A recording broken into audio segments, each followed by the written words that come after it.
weren't in on Friday. My guy was feeling a little under the weather, but we prayed for him. We threw the prayers up. We got through it, and here you are looking amazing, man. Feeling good, There it looking is, good. And then your boys, obviously, 7-33 against Northwestern. Now they no longer have to look forward.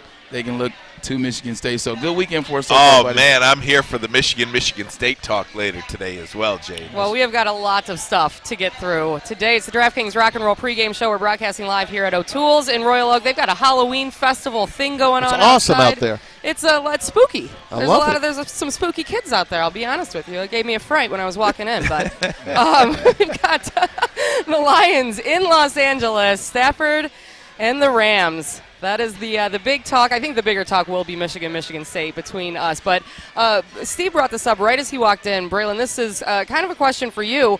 Of course, basically the one-off trade, Goff to Detroit, Stafford to L.A. And so what does it feel like for Goff? How do you think that's going to go for him being in Los Angeles? And I guess for Stafford to have come back to Detroit, what would that have been like? Yeah, I think, we talked about it earlier last week on our show. We said, divorces are always ugly. You never have a good divorce. 99% of our divorces are terrible. But this was a really good divorce in the sense that the Detroit Lions were able to receive 2 draft picks. They were able to receive a quarterback that should get them through the next 3 to 4 years. So it was really good on their end. And then the Los Angeles Rams and Sean McVay, they were able to get a quarterback that they thought could get them to the next level, that they thought not only could get them to a Super Bowl, but actually could win them the Super Bowl. And if you look early on in the season so far, looks like they got just that. The only person that did not necessarily win in the divorce is, Jared Goff, who's struggling a little bit this year. He, it talked about how it went. He talked about this week how it went leaving L.A. Talk about how he was forced out, how it looked. Talk about how it made him feel. Sean McVay even talked about he wished he could have handled things differently. He's struggling here with a team that we've talked about is undermanned in Detroit, so he's probably the only one that lost. Going to be interesting time as a way to see how he performs this week. Does he let that spark of being forced out, does it light some fire under his behind? You tell me, Maz. I'll tell you this, he's not too upset because he's still collecting almost $60 million in these 2 years. 26 of that from Los Angeles still. Yep, I think he's probably been – I'm going to give him the benefit of the doubt. He's had a bad year, let's just face it. He has. He's fumbling. That's been his issue over the years. We see it firsthand here in Detroit. Everyone's like, well, he's got the smallest hands in the NFL as a quarterback. And that's unfortunately, it came true. But the thing is, $60 million will still make you happy. But coming from L.A. to Detroit, he really didn't know what to expect coming here. He doesn't know how beautiful Birmingham, Michigan is, or, all the great spots that we got here. Now he probably does. But I think it was a monkey on his back the whole time because he knew week 7 he's got to go back home and face his old teammates. And him and Aaron Donald were going back at it this week. And I know they were friendly back in the day, but Aaron Donald wrote him. He's like, I'm coming for you today, big boy. So he's going to have to worry about Aaron Donald chasing him down. And I think the NFL would be smart if they let the Rams come to Detroit next year for one game. Look, that would be great. Mass, this is the game, right, when the Lions schedule came out. This is the game that the NFL circled, right? Yeah. It was the biggest trade in the offseason in the league. Stafford to the Rams, Goff here to the Lions. And this is a guy, this is a player in Jared Goff who went to 2 Pro Bowls, won 2 division titles, made 3 playoff appearances and a Super Bowl, and now the guy looks like he can't play football. Yeah. I think this is Jared Goff's last stand today. If he turns the ball over 2 or 3 times, I think you have to get him out of there. You cannot keep putting him out there at quarterback because the Lions are not good enough to continue to combat the quarterback turning the ball over. You just can't have it. You cannot have it. Now, on the other side of the ball, Matthew Stafford, look, this is what Hollywood scripts are made of, right? I mean, this is Braylon's been calling for a 50 burger all week. And he's going to get it. He's going to get it most likely. No, they'll definitely score 50 points, but let's take a second and take a step back from what the Lions are going to lose by and what Stafford and the Rams are going to be able to do. Let's just talk about what's circling this game, what's around this game. These are one of the iconic moments in terms of a quarterback that's had a ton of success with a franchise, leave and then play that franchise. Like, I'm looking at this from Stafford's point of view or from the fans' point of view. This is like Joe Montana minus the Super Bowls, leaving the 49ers, going to the Chiefs, then playing the 49ers. This is Tom Brady leaving the Patriots, going to the Bucs and playing. And obviously those quarterbacks had Super Bowl rings that differs them from Stafford. But you're talking about a quarterback that made a ton of Pro Bowls, a quarterback that's thrown a ton of touchdowns, a ton of yards. We talk about him being a Hall of Famer. That's what's up on the table now. Now he's playing against the Detroit Lions the very year after the whole divorce situation played out. I think it's going to be interesting, must-see, must-watch TV, man. This is exactly what you want if you're a football fan. And this is why free agency was created. Right. I think all the Lions fans are and nervous. And we're 2 hours away from seeing what happens today. I have a question, though, because you had brought this up that the paycheck that Goff is getting, right? Yeah. And we know that it's going to be 2 years, Mm-hmm. right? Do you think that he's just kind of given up because he knows he's getting paid, and at this point it's like, listen, no one has faith in me, I don't have faith in myself, and I'm just going to get this paycheck, and then he's going to be done after next year? That's it? I don't think so. No way. No pro does that. I don't think so at all. I do think he's lost confidence. And Braylon, you can attest to this as a professional athlete or just relate it to your own job. Yeah. I mean, if you're out there, selling cars, if you go in there with a lot of confidence, chances are you're going to probably sell a car or two today. Sure. If you go in there and don't if you have have any confidence, you're not going to be good at your job. Right. Yeah, if you have a couple down months as you're selling cars and you're not selling as many as you used to, and what the company and the franchise or the dealership is used to you selling, you're like, man, I'm in the tank. I don't know how to talk to people anymore. No different from a professional athlete. 100%. And also you have to look at the fact that not only has he lost confidence, he lost the confidence when he was in Los Angeles. They lost the confidence in him, made him lose confidence in himself. But he's also now in a situation where the team's not good. The team's not good. They're 0-6. He's not playing well. He's not confident. They're 0-6. They're trying to figure themselves out. Like, it's really tough to not only gain confidence when it's just you playing bad, but when everything around you and everybody around you is playing bad as well. That makes it even tougher. So, I don't know that it gets better this week. The Los Angeles Rams are a really good offense, really good defense. You know what they have. You know how they're playing. This could be the beginning, as we talked about it last week, Jade, and we wanted to see more against Cincinnati. Well, we saw more against Cincinnati. It just wasn't for us. It was for Jamar Chase and Jake Burrow. So this could be the beginning of an 0-17 team. He went from a penthouse to the outhouse. Well, He that He did. that is one way to put it. But if you look at Jared Goff in all seriousness, he's not making anybody better. And what was the knock on Matthew Stafford here all these years? He needed everything perfect. He can make he couldn't beat the good teams. That was a knock. Okay, couldn't beat the good teams, but he Couldn't really beat the wasn't making he could make a good player great, perhaps, but he couldn't make a bad team good. Right. Does that make sense to you? Yeah. And Jared Goff, you don't have the luxury of missing guys on fourth down. No. You don't have the luxury of overthrowing guys. You don't have the luxury of not seeing wide open players. Or forgetting it was fourth down and you see a flag, and instead of trying to complete the pass because the flag is against your team, you throw the ball out of bounds, and since he laughs at you and just takes the ball over. You can't forget those things. Here's one thing, Jay, and actually it just happened, so it's easy to bring up right now. I'm watching this Tennessee game as I'm listening to you amazing individuals, and you just see the reemergence of Ryan Tannehill. Look what happened. He lost his confidence. They lost confidence in him with the Miami Dolphins. They trade him to the Tennessee Titans. He almost was on his way to being a backup. Out of the league. He was almost on his way to being a backup quarterback, and then you get Derrick Henry, the best running back in the NFL. You get A.J. Brown, comes to the forefront and becomes a guy for you. Taylor Lewan, I hope he comes back. He had that injury last week. Hope he comes back. But you get Taylor Lewan, you get a good offensive line, you get support. You get Mike Vrabel believing in him, and look at the reemergence of Ryan Tannehill. He's been to the playoffs 3 times, got to the AFC Championship once. That's not the situation that Jared Goff has. He got into a situation with a team that was bad and has gotten progressively worse. I think that it's easy for a lot of fans online, and I follow a lot of football stuff on Twitter just to help educate myself so I can keep up with you guys. Watch out. Say, right? And Twitter's it can be a toxic and curb place. your enthusiasm. Well, that too, of course. But I think David. it's easy for a lot of fans to say, "Hey, it looks like he gave up." And like you said, you're a professional athlete. They don't do that. That's not likely the case. But it's easy for 100,000 fans to fill a stadium, or just the city of Detroit to say, it looks like he gave up, and, same old Lions, blah, blah, blah. Well, you're playing soft, too. And Joy pointed this out earlier in the week. When you got to stand in there as a quarterback. You got to be willing to take the hit. You got to be This is a game of seconds and a game of inches. Absolutely. If you're the quarterback, you have to allow your guys time to get open. And when you're throwing the football just to avoid taking a hit, instead of allowing that extra tenth of a second, extra 0.5 seconds or whatever, to stand in there and deliver a ball and let your guy get open, look, you look like a soft quarterback. But also, Right. people can't be what they're not. Jared Goff has never been that guy. Jared Goff was never the guy standing in there taking it. Jared Goff was never the leader per se. He was a guy that was surrounded by talent. He was a guy that was surrounded by a really good defense, led by arguably the best defensive player already, and he still has a lot of time left, and that is Aaron Donald. You look at Todd Gurley was the best running back in the NFL for 3 years when he was with Jared Goff. So he never had to be that guy. You can't all of a sudden make someone do something because that's what you need. That's not who Jared Goff is. We know that. We knew that.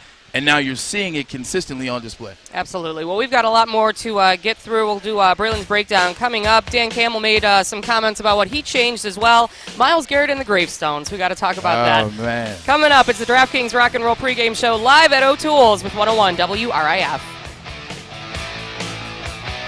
Make sure you download the Woodward Sports app in the App Store and the Google Play Store today. Take Woodward Sports with you wherever you go and listen live on your phone or mobile device.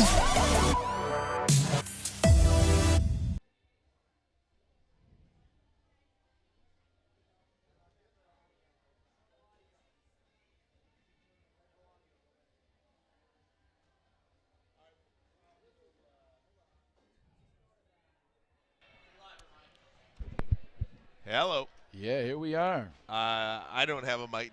Do you hear me now? Yeah, I hear you. Okay. But very little I hear you. Okay. But, I guess right. we're on. We're on here. We are on, buddy. Is Kennedy Live. ready to go? We are trying to get to Kennedy, working out some technical difficulties. Oh, man, it's one of the best phrases in sports. Let's send it over to Kennedy. What's up, you guys? Kennedy checking in from the Cuervo zone right here at O'Toole's for Woodward Sports. I have my friend Anna with me. Look at her jersey. She's got a Stafford Rams jersey on, but don't worry. I've already checked with her. She is a Lions fan, a season ticket holder. She loves the team, but today we're both a little torn, I think. So torn. I'm so happy for Stafford. I want him to go win a championship. I mean, if he can't do it in Detroit, go somewhere else and do it for the city still. I mean, he still loves us. I know that, so. I'm right there with you, but I think it's the nicest part of this weekend is that we finally get to go, well, Lions fans that still like Stafford, get to go into this game saying, you know what, they can't hurt me this week. There can't be a letdown because either way, I'm going to come out happy. Is that how you're feeling? Exactly. I mean, you can't be mad about this game. Like, if the Lions win by some godforsaken reason and it happens, like, absolutely, I will jump for joy. But at the same time, if he comes up and puts up 70 on us and just increases his MVP stack and stock and everything, like, that'll be icing on the cake as well. Is that who you're looking forward to for MVP? Are you hoping it's Stafford? Absolutely. It better be Stafford. I mean, there's nobody else out there doing what he's doing at the caliber, coming from people saying, oh, he's horrible, he's not elite, he's not this, he's not that, to going and seeing him doing something that no other quarterback is doing right now in the league is absolutely crazy. And if he's not in consideration and doesn't win it, I'd really be curious to see who does. Yeah, I love it. I love Stafford. One thing I like to do while we're in the Cuervo zone is ask, if you had to drink a touchdown tequila sunrise for every touchdown that the Lions score today, how many touchdown tequila sunrises do you have to drink? A half of one? Oh, no. That's probably, you said touchdown, so not field goal. So, yeah, probably a half of one. Like a quarter. You're like, that's generous. I like that, and I'll take that answer. So, going off of that, do you have a score prediction for today's game? My guess is it's going to be 45-10. Okay. So one touchdown. So I'll be drinking one. Okay. I think that's generous too. I'm giving them a field goal or two, maybe 6 points. That's kind of where I'm rolling with right now. But you know what? We'll just give a big good luck to Matthew Stafford and the Lions. I'm just so happy we can't go away sad this week. Exactly. Go Lions, but Stafford, I hope you kick our butt. All right, back it to you guys, Ryan and Braylon. All right, Kennedy, Good job, thanks so Kennedy. much. 45-10 was the prediction. That's pretty heavy. close to Braylon's That's heavy. half 100. I tell you what, man, she knew her stuff. We need to have her on more often. She knew what she was talking about.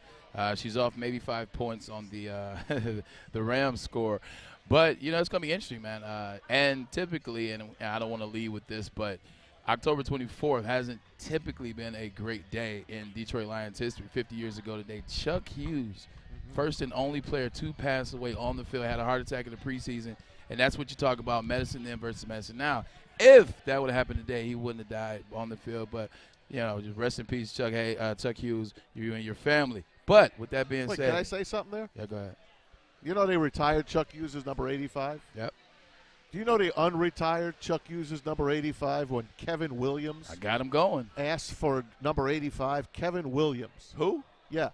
And then they gave it away to a couple of other players. Didn't Kevin Williams ask Chuck Hughes' family, I believe, maybe? I don't know. I could be wrong. I could say, but it doesn't matter. but to it's your no point. longer retired. That's crazy. Come on, man. Only the Lions that's would what I'm saying. unretire I mean, and what did we a say about uniform. Herman Moore's number, 84? Right, Some 84. guy in the preseason's Right. running around with number 84. Right. Come on, man. Serious. And he Really? got cut. You know, they gave it to somebody who's Of getting course. cut. Not- And we talk about Chris Spielman, and he's going to go in the Ring of Honor next week. And 54. Who the hell's walking around with number 54 on the team? Come on, man. Yeah. Retire these numbers. Be smart. I got Maz going. My apologies. No. It's a great story, Well, by the way. You like that? I do. I bought it. I wanted to bring it up. I'm so happy you brought it I up. told you. I told Ryan before the show. I pointed to it. I said, "Look, I guarantee you, Maz has this queued up. Watch I steal it from him." Listen, Here- he's here- the only man to die on the field. Played He's at a University lion, of for Texas. crying out loud. So a lion died on the field. A Lions player. Don't tell me that this team does not have the worst history of any team in any sport. He died on the field, man. So here's a Is question. that not a curse? Here's a question for you. Because, you know, obviously on Friday it was the big talk. It was the video that went viral. I will give the Detroit Lions credit. Chris Spielman. This was a well-done video. Yeah. Beautiful. It was. I got tears. He set him up. We rag on the Detroit Lions for everything. We got to give them credit when credit is due here. Whoever's idea that was to make that video, that was a special video. That was fantastic. However, Here we go. I will say, however, I didn't even know the Lions had a Ring of Honor. Where is the Ring of Honor? Where do you see the Ring of Honor? And where is the Ring of Honor celebrated? Do we know anything about the Ring of Honor? I know he's the 19th player to go in. Last year, Herman Moore went in. I didn't even know that. What does that mean? I can guess. And maybe that's my fault I for think not I know knowing. 11 players in the Ring of Honor. I want to say it's on the team side underneath the suites. I want to say under the second level suites. But to your point, though, the fact that we don't understand that, and the fact that we're really trying to piece I gotta to mind, pay attention. piece to mind, piece together where the Ring of Honor is. And technically, it's called the Lion Pride. That's what I believe they call it, the Lion Pride, in which, I get it, I understand that, but I don't know, man. They did right by Chris Spielman. So kudos to him and his family. Chris Spielman definitely is Ohio State Next alum. week. He played the game the way it was supposed to be played. Next week against the Philadelphia Eagles, they will do that at halftime, and it's going to be a special moment for the Lions, who haven't had a lot of special moments. So excited for that. You had Calvin, Hall of Fame, a couple of weeks back. So they're finding ways to insert some positivity with this and whatever it finishes type season. Dave Burkett, matter of fact, caught up with Sheila Ford Hamp last week, and they talked about the booing. And she's like, I get it. I totally get it. I wasn't taken aback. I get it. I know they're passionate. I know it's from way back when, all this time, 60 years of frustration, 60-plus years of frustration. She understood why she got booed. But now they're doing things that maybe will start to turn around things. And we all said it. Brad Holmes is here for one reason, to get this team built through the draft. The only way that turns around is you could do all this other stuff, and that's great. And again, we rip on the Lions enough when they do something good. We got to give them credit for it. But the only way those boos stop, Tom, is if they win on the field. And this is going to be at least, bare minimum, 2 years No, more. of just – no, what I'm saying, though, Yeah. 2 years of downright pain, Yeah. seasons like this. Yeah. Because next year you might win 3 or 4 games max. Yep. Next year you might win Oh. 2 or 3 games. We just don't know. One of the bigger problems is that So sad. Sheila Ford-Hemp, and this comes from an inside source, Sheila Ford-Hemp is very connected to Rod Wood. She believes in Rod Wood. She likes Rod Wood. She needs Rod Wood to control the front office for her team. Rod Wood is a very cheap individual. Rod Wood necessarily doesn't want to do certain things for the organization that move them in a forward direction. Rod Wood has taken over. He's in control. We were asking the question of who's in control in that front office. Well, I got some inside sources. Rod Wood's in control. He is. And Sheila Ford-Hemp, she loves Rod Wood. Yep. She's loyal. It looks to, like Chris Spielman loved him, too. Yeah, I he was did. surprised. I was, too. Well, and that's why the love got him in the pride, in the Lion pride. So that's going to be a problem because he's a guy that doesn't like paying individuals. He doesn't understand what it means to win. He doesn't get what it takes to win because I don't think he really cares about winning. He seems to be connected to the old Lions. Exactly. Right? I mean, that's really – When you clean house, when you say you want to clean house, you have to clean house. And cleaning house means everybody and everything. It's not keeping Rod Wood. One of the main reasons in the front office that you struggled over the years, like that doesn't mean cleaning house. You have to clean house. You have to part ways with him as well. We're going to take a pause. We'll rejoin our friends from Riff momentarily. EL.com. It's time. Make sure you download the Woodward Sports app in the App Store and the Google Play Store today. Take Woodward Sports with you wherever you go and listen live on your phone or mobile device. Lions taking on the Rams this afternoon, 4 o'clock. And Braylon, you break it down for us each week. And is this week going to be any different than the last 6? What do they need to do to finally get a win? And do we even think it's possible today? We need to figure out. Interception. We need to figure out what. Nice catch by you. This is what I think. I went back. I watched some film of the Los Angeles Rams this season because you have to be optimistic. You also have to be a level of educated, and you have to do your research. Matt Stafford, I've seen him, and these are the games against the Colts, against the Seahawks, and obviously against the Cardinals.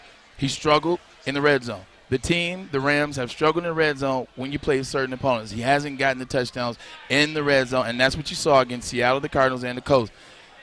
That is somewhere the Lions can help themselves. They can help themselves by getting to the quarterback in the red zone because he's aware of that. He's aware that he struggled a little bit in the red zone. So get after him. Do what the Cardinals did. I know you don't have Chandler Jones. I know you don't have J.J. Watt in the way that he's playing.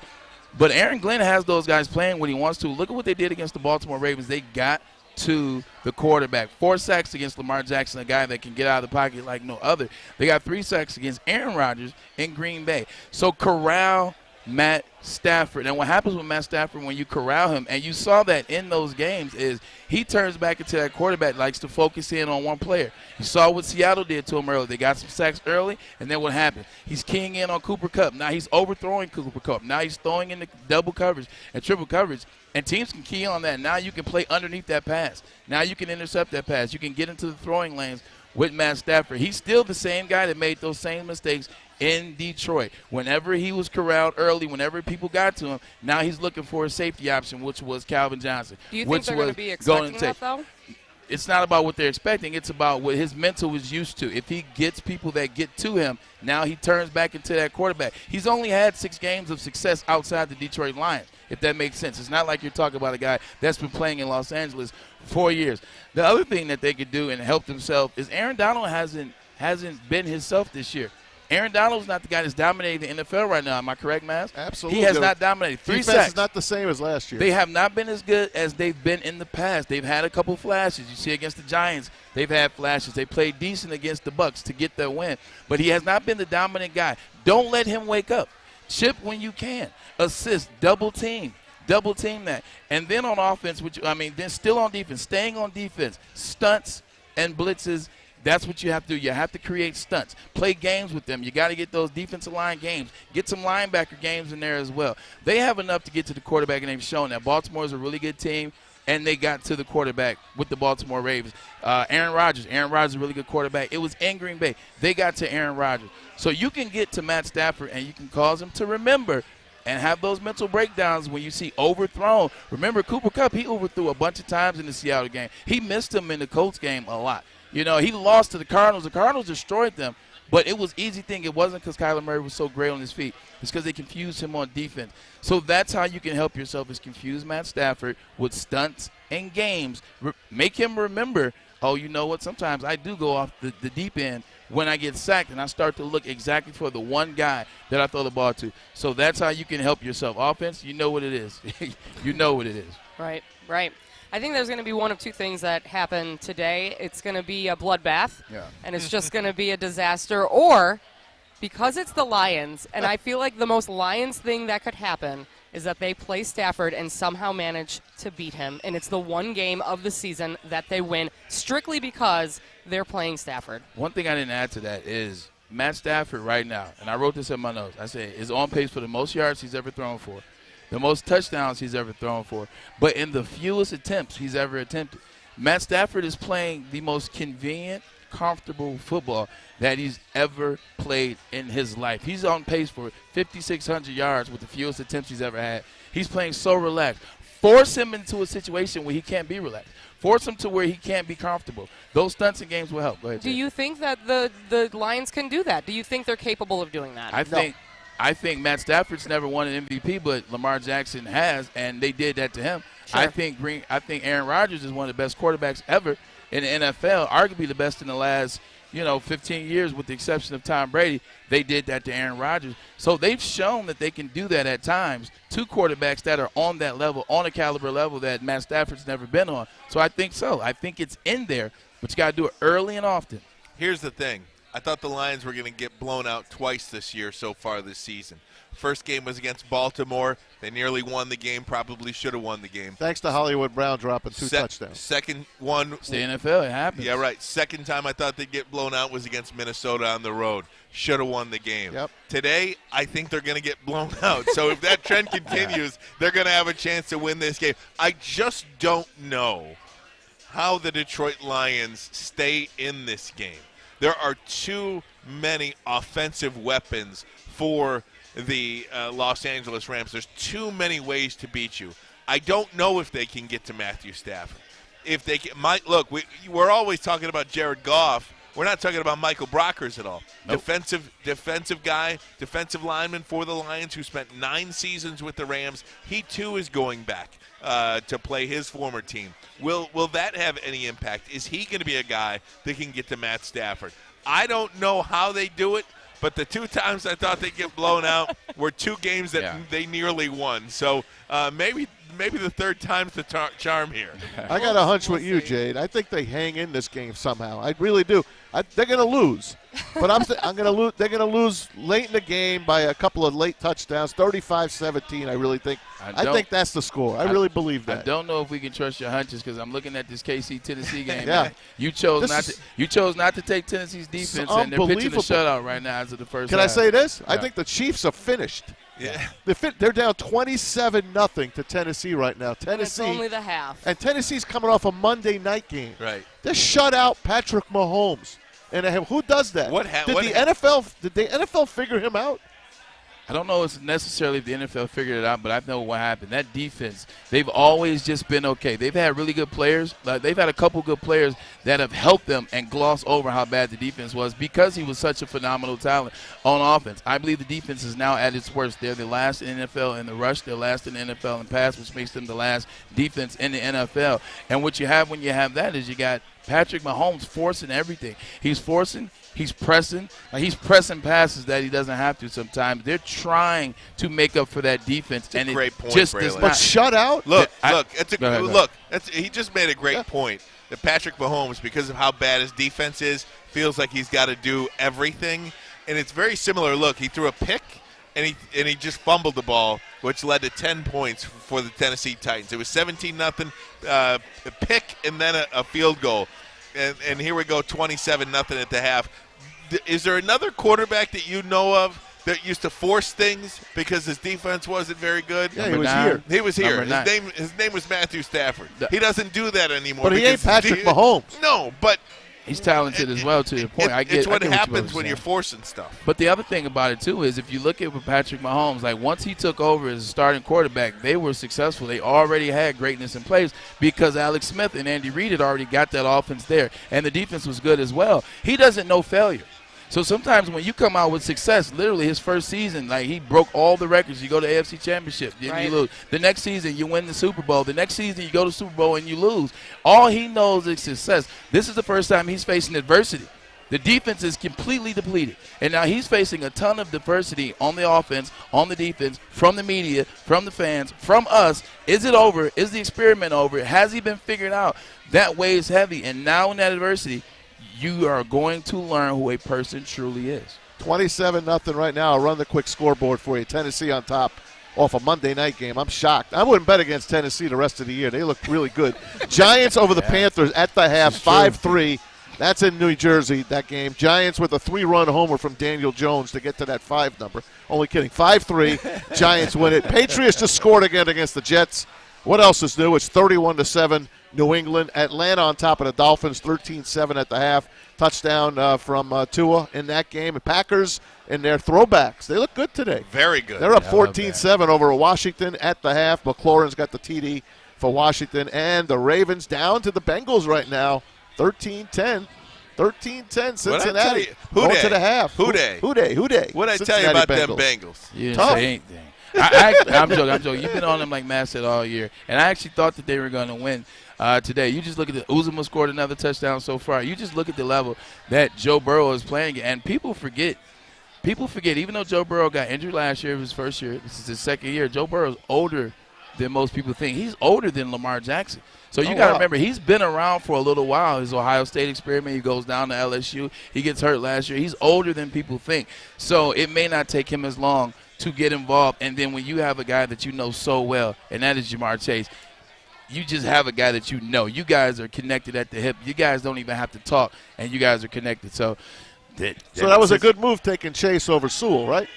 Definitely. Looks like it. Okay. Definitely. I will say that the Thursday night game with the Browns, I think, was a shocker for a lot of people with them coming out on top. They're a very injured team. But speaking of the Browns, and this is because it is spooky season, right? Uh-oh. So Myles Garrett, did you guys see what he did? He set up the gravestones in his front yard, and actually somebody had one of the guys had confronted him about it. It was joking. But the question is, before we take a break, who would we put in the Lions' graveyard? If you're setting up the Lions graveyard, Ryan's eyebrows just went to the back of his head. Mean, how much Ford family. How much time do we have left in the show? You got to pick one person or one entity. Rod Wood. Does it get any better than that?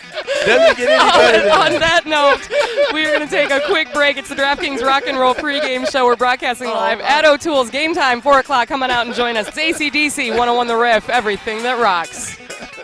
Make sure you download the Woodward Sports app in the App Store and the Google Play Store today. Take Woodward Sports with you wherever you go and listen live on your phone or mobile device.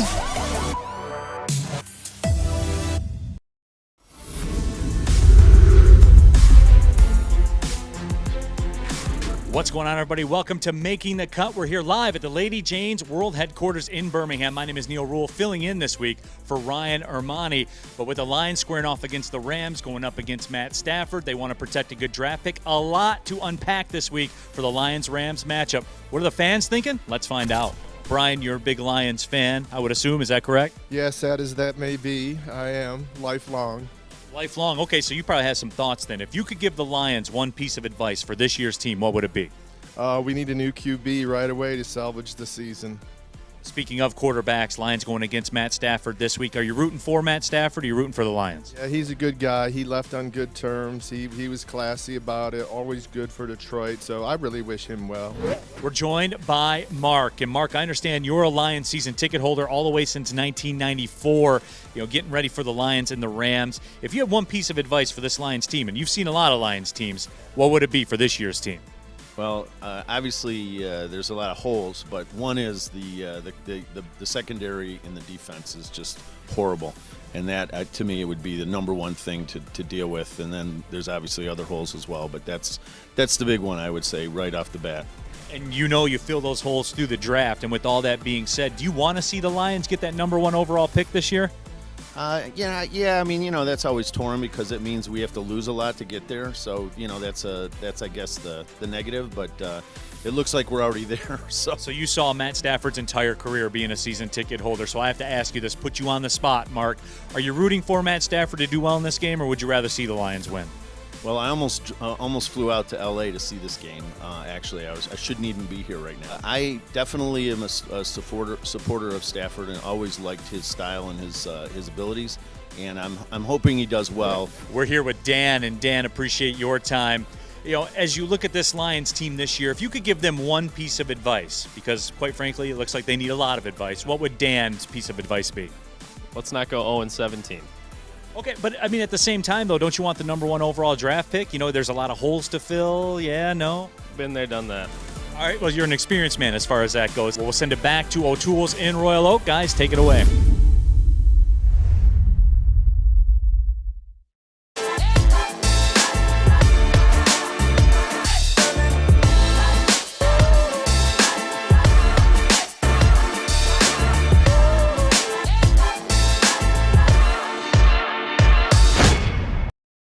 We are back here live at O'Toole's. Shout out to Neil Rule for he held it down on Friday. Yeah, man, that's fun. great. He did awesome doing 2 shows. That's very, very difficult to do. Different personalities, different energies on both shows, so he was able to have to adapt on the fly, and he did a heck of a job. All right, gang. If you are watching us on the YouTube or watching us on the Twitter, you see the YouTube, the Twitter, the right Bunyan in front of us, the Paul Bunyan Trophy. It is Michigan State. Why is his nose red? I don't know. Cold. Is he drunk or is he cold? No, he's cold because he has the lumberjack, the flannel on. He's been chopping wood and the tree. Jade says he's drunk. He's a big guy. It probably would take a lot to get Paul Bunyan drunk. This is the week we've been waiting for a while. I think when everybody got to 3-0, 4-0, you just kind of projected ahead to the fact that both these teams, if they handled their business, which they were expected to do, that we could see a 7-0 matchup, a 7-0 Michigan State and a 7-0 Michigan Wolverines team. We are getting that, and yes, this is for all the marbles. I mean, look, this is as big as it gets in the history of the series. Yeah, this is big time. You've talked about it. We've talked about it. There's been some heat on everybody has taken heat. We've taken heat. I've taken heat. Michigan's taking heat. Michigan State's taking heat. Michigan State's trying to deal with Ismail Tucker going to leave, gonna stay. LSU job open. Harbaugh, they lower his contract this year. Is this going to be the year, his last year at University of Michigan? Are they going to move on for him? If so, where do they go? Well, with all that being said, here we are, 7-0 to 7-0, and both teams doing everything that they need to do thus far to get these wins. It's going to be good. Michigan played yesterday. Michigan State was off. They got their win last week against Indiana.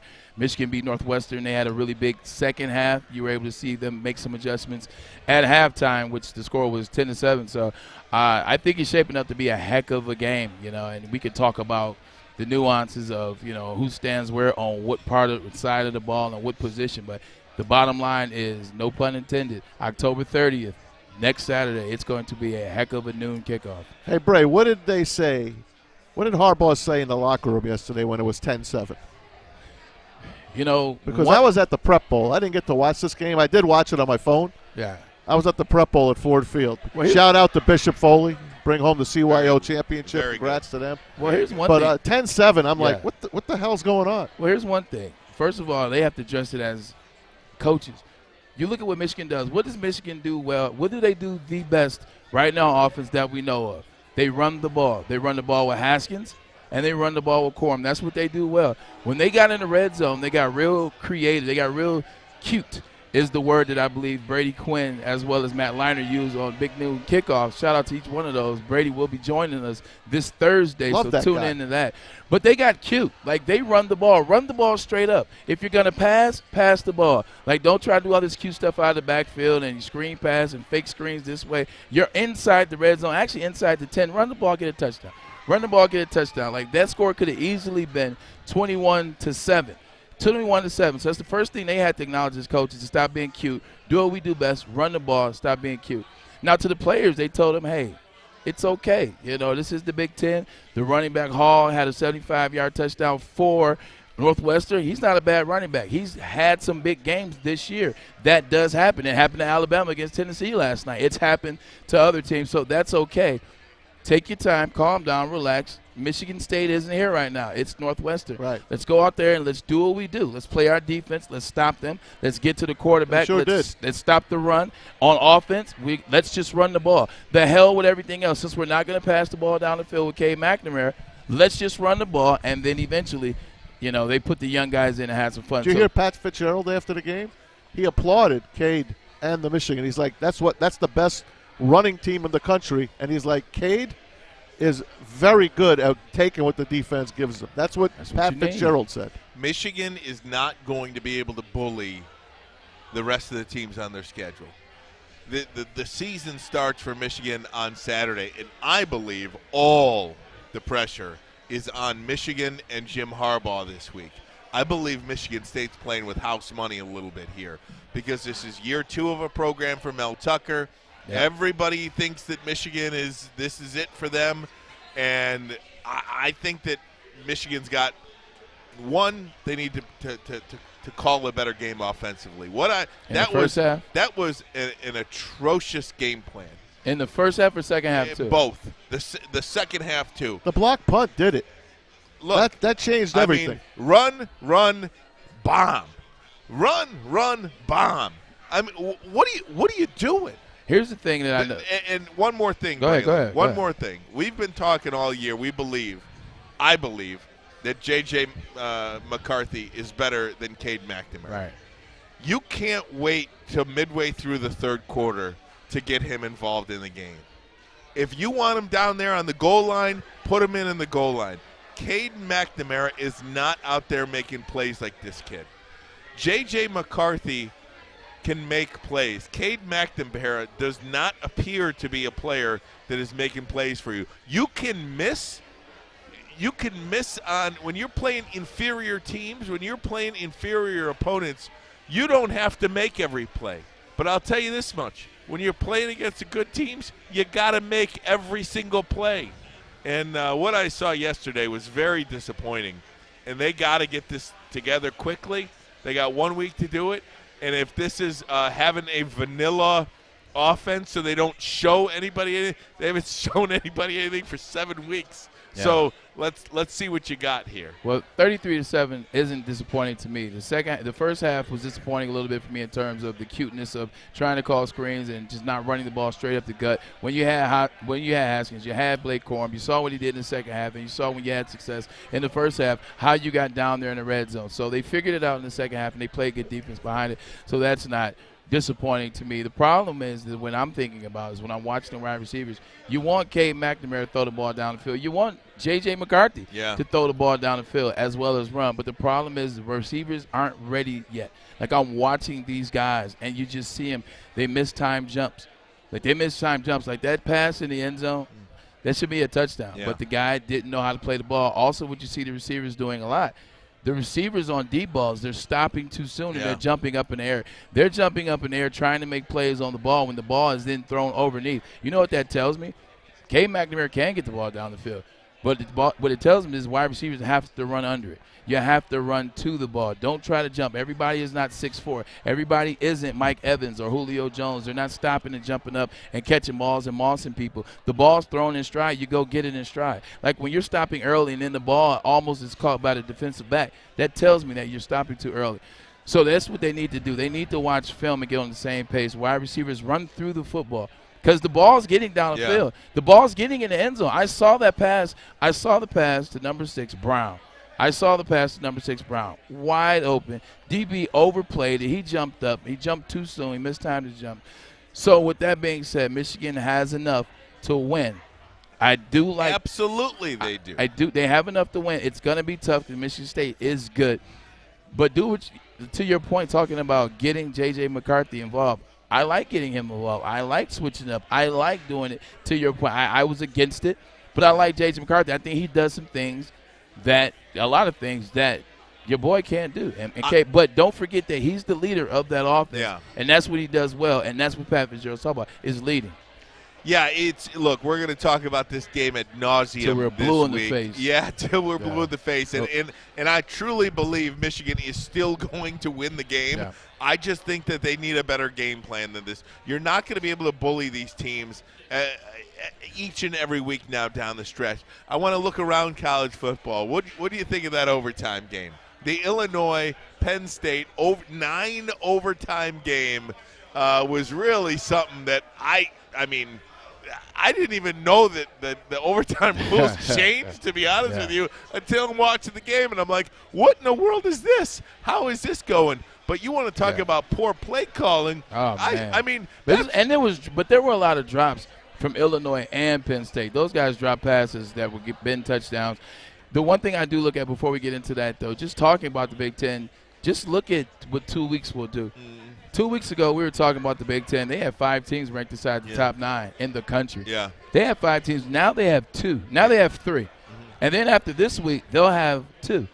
They'll have 2 teams. The Big Ten obviously is showing you that they may be a little bit more overrated than they were given credit for a couple weeks ago. Now, with that being said, Penn State is one of those teams. I talked last week. You're getting Sean Clifford back. You're playing against Illinois. You still only have 1 loss. It was to a number 2 ranked Iowa in Kinnick at the time. Can I say this they about lost Illinois? to Illinois. Can I say this about Illinois? Go ahead. I think they're on their way up. Right. I'm a big fan of Brett Bielema. They beat Nebraska. Yeah, they beat Nebraska. They have some good wins.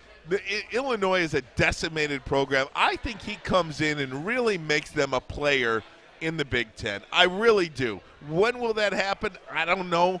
But the guy, look, Arkansas was a failure, but the guy knows how to win in Big Ten country. I think Illinois is on the brink here. So going back to the game you asked me about the 9 overtimes. You asked about the new format in college football as it relates to overtime. And you saw what Illinois did. There were some drops at Illinois. There were some drops at Penn State. There were some bad play calls. But it's an interesting thing. I can't know what to make of it yet because you saw 2 teams, one overhyped and one underachieved, or just an average team, and that being Illinois. I can't make a decision on that until you see Alabama and Georgia in that type of scenario, or you see Oklahoma and now Oklahoma State. If you see Michigan and Michigan State in that scenario to actually make an opinion on it. But it was interesting. I tell you what, it shows you how hard it is to get a 2-point conversion in college football. Yeah. How about Alabama? I saw a stat last night. They scored 28 in the 4th. Yeah. That's the first time under Saban that they've done that. Really? Because they never had to. They've never had to. Something. At Ohio State. Boy, they're turning it Oh, my. Come on, man. What have I been saying? Wow. They look very good in the Ohio rain. State. I mean, they took it easy on poor Indiana. Yeah. C.J. Stroud, you talk about. They scored 10 or 14 points 10 points in the second half. Yeah. You talk about C.J. Stroud early on in the year. They lose to Oregon. And Thibodeau actually didn't even play that game against Ohio State. They lose to Oregon. You see what they did. C.J. Stroud still had 400 yards passed. He still had 5 touchdowns in that game. They catch the L. But with that being said, C.J. Stroud has come on strong. That's 4 games in a row. That's 4 games in a row with 50 or more points, 4 touchdowns. He's had the most. Go ahead. We're going to take a pause. No. Yeah, take a pause. Well, joining Rip. Make sure you download the Woodward Sports app in the App Store and the Google Play Store today. Take Woodward Sports with you wherever you go and listen live on your phone or mobile device. Rock and Roll pregame show. My name is Jade, alongside Ryan Armani, Braylon Edwards, and Tom Mazaway from the Woodward Sports Network. And I know you guys were just talking about the Michigan State game, which is going to be huge. And I know you two, Ryan and Braylon, you guys are both big Michigan fans, and I assume you as well, I am Tom. as well, but so I'm the odd man out. But I like State as well. Yeah. Yeah, you just like all the home teams, don't you? I do. I do. But I do have the inactives for us. Oh, okay, excellent. For the Let's get Detroit to those. Lions. And this is one of the favorite players of my guys here. Trinity Benson did not get a – he's inactive again. Just wasted a draft pick. This is a guy that they got at the end of the preseason from Denver, because Denver's been loaded supposedly with these wide receivers. So they get this Trinity Benson. I think they traded like a 6th-round pick to get him. It's a pick still. The guy can't get on the field. He's off again. So Jason Kabinda, fullback. Lions one of the only teams in the NFL to carry a fullback. He's not playing, and safety Dean Marlowe is out as well. So Geronimo Allison, the former Packer, he plays. Jamar Jefferson, the rookie, he plays as well. Jamar Chase or Jamar? You said Jamar Jamar Jefferson. Seventh round pick, I believe he was, right? Yeah. Well, at least look, you give up a 6th round pick and you got a 7th round pick playing. I mean, you need every pick you can have. If you're throwing picks away to trade for guys that can't be active for you, that's an look. The general manager Brad Holmes is not going to get every transaction correct. Nobody does. Nobody is. Unfortunately for the Lions. Unfortunately, though, you can't. You have to. You have to. Right. Yeah. I mean, it's like you have one job right now, and that's the only thing that we need you to do. Perfect. So Larry David, and I know Maz here is a big Seinfeld fan, big Curb Your Enthusiasm fan. Season 11 is coming out, so he was on the Rich Eisen show just recently promoting it. And so Rich had asked him, and I got the bit queued up, basically had asked him what he would change if he became the NFL commissioner. So, Amy, I'm going to have you run that clip so that the guys can hear it. Number one, I really don't care if people like it or not, I'm losing the goalpost. Why are there goalposts? Why are kickers, they don't have football skills. They're not football players. I'm sure they're wonderful people, but they're not football players. Why are they kicking the ball through goalposts to decide games?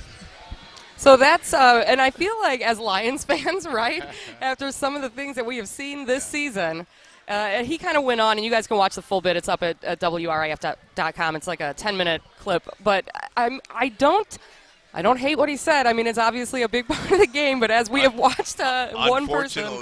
Unfortunately, Jade, 2 of our best players in the last 40 years. Very true, which is so true. And we have lost. And he actually went on further in this bit to talk about the kicker from the Ravens and said, Justin Tucker. He went on to make that. What was it, the record-breaking kick of 66 yards. The team, we played for 2 hours, and that was what decided the end of the game. It happened to us again, and as Lions fans, and I'm like, does he know? Is he a Lions fan? Like, Larry David can't be a Lions fan. There's no way. He's a Jets fan. Jets fan. He does vacation in northern Michigan, though, Larry David. He does? Yes, I saw him up at Bay Harbor one year. Wow. Yeah. That sounds good, and it's interesting because you look at what the Vikings were able to do to us, you look at what the Ravens were able to do to us, and you look at the fact that we no longer have Matt Prater, which we're still distraught about. But at the end of the day, those things decide the win, but it's the players that lead up to that decide that win. You have to look at how did the Baltimore Ravens get in position to kick a 66-yard field goal. They had to call him Lamar Jackson. Lamar Jackson took what the Detroit Lions gave him, which was everything. And he made that play, got them closer, and then you get the kick. You look at what the Vikings did. They were able, with Kirk Cousins, to get down there to make that play. So it's not like they're kicking as soon as they get the ball kicked off to them. You still got to put yourself in a position to make that field goal, and it's been a staple since the beginning of time. So I understand it. It's funny to talk about, but, those oblong objects, as Eddie Murphy said in Coming to America, those things are important. Yeah, you can't take the feet out of football, right? That's what he said. So Rich was like, by the way, quick deviation here. I was watching on Netflix. I was under the weather on Friday. The movies that made us? On Netflix, the movies that made us. A new season came out. Oh, and, excellent. Coming to America. The story behind Coming to America is on there. So you give that the thumbs up? Oh, man. I didn't realize Eddie Murphy and John Landis hated each other. Oh, they hate each other. They got in a fight and everything. Wow. They hate each other. Did they do the Coming to America again? No, I don't. So no, Landis wasn't on it, but that's why Landis was so surprised when Eddie reached out to him for Beverly Hills Cop 3. He was surprised, but he did the movie. But that's what you call knowing the assignment and understanding, you know what, I don't get along with this guy, I don't get along with this guy. But both of these individuals know that they both were great. If it's good for business, it's good. It's the Vince McMahon rule of business. I don't care if I hate you. I don't care if you hate me. If it's good for business, let's dance. Well, sure. That's kind of like going back to what we were talking about a couple of weeks ago with the match, Bryson and Brooks in golf. If it's good, and it's building it up. The other part that was funny with Larry David was he said after 2 years, if he's the commissioner, he's getting rid of kickers altogether. He's going to give them 2 years. There's no more punting and no more kickoff at all. He's taken the feet out of football completely, which seems a little ridiculous, but it's Larry David. Well, actually, Lane Kiffin, XFL. If you watch Ole Miss, Lane Kiffin has already gotten rid of the punter. I mean, they just go for it on fourth down every time. I like that. Which I love. I love it. There was a I don't know if there was a high school. I saw this documentary on HBO, but It's that Yes, coach. yes, the coach that never goes. He always goes for 2. Never kicks and only goes for 2. And they Doesn't never punt. lose. They onside kick it every time. Yep. He never punts and he goes for 2 every He's time. in college and now. they never lose. I forgot the first week. I read something about him, and his team I think scored like 70 points the first week. He's at like a minor college right now. That's the way to So do he's it. made So what it you're up. saying is that they're on to something. Yeah, right. It's a possibility. Larry David knows. Larry David knows all. Hey, I got some updates for you. Miami down now 20-7 to the Falcons. Another touchdown for Matty Ryan. And Washington football team just scored. Heineke, the kid, he's now 21-14 Packers. 3 touchdowns for Aaron Rodgers. Ravens now on top of the Bengals, 17-13. And the Chiefs are on the board with a field goal. 27-3 Titans Of still course lead they that. are. Jets and Giants both I believe they called that touchdown back for Did they? Washington. Oh, good. 21-7. It's under review. I got the Packers defense, so that would help me. Under review. Back to the Lions. They're taking on the Rams coming up this afternoon, 4 o'clock. It's going to be an interesting game, to say the least. Dan Campbell had made comments early in the week. We need to change some things, right? He wasn't going to change. He wasn't taking Goff out yet. What I thought was interesting was he changed the order of operations for the practice. We're no longer having morning meetings. We're going straight to the field. Does that play a factor in changing things? That was the big article that I had read in his press conference, was no more morning meetings. We're going straight to the field, and we'll meet there. I'm like, does the location on the meeting really change? I know who I'm going to defer to on this one. No, typically what happens when you defer, when you defer to me, but typically what happens is when you go straight to the field to do morning meetings, what you do is in the morning you do install. So the install is these are the plays that we're learning for this week. Sometimes you already use the plays, but you add them back to the game plan for the upcoming team, which is the Los Angeles Rams, and you see how they work. When you go out to the field, you can get a better visualization of how these plays work. So you line up with your game plan, you line up with your stat sheet, and you're like, all right, cool. Right week, Z zipper, right hero, so boom, I know I'm lining up here. So you're actually playing these plays out. I'm lining up where I'm going to line up. I'm motioning where I'm going to motion. Jared Goff can see how the play looks as he's implementing it into the game plan. A lot of times people are visual learners. I think most people are better at learning visually. So I think that's what you do, and I've done that before. Rex Ryan was a big proponent of that his first year in the NFL. We did a lot of those early, straight to the fields. Here's the game call. Here's the play sheet. Learn, line up, go to your spot. So it's interesting to do it that way. And then you come back, you put the game plan in, then you come back, then you have lunch, then you have meetings, you go on what you want to do, you watch film on the guys that you're playing against. So that could be a good setup. I like that he's changing it, and that is a visual way to learn things right away as opposed to doing it the reverse way.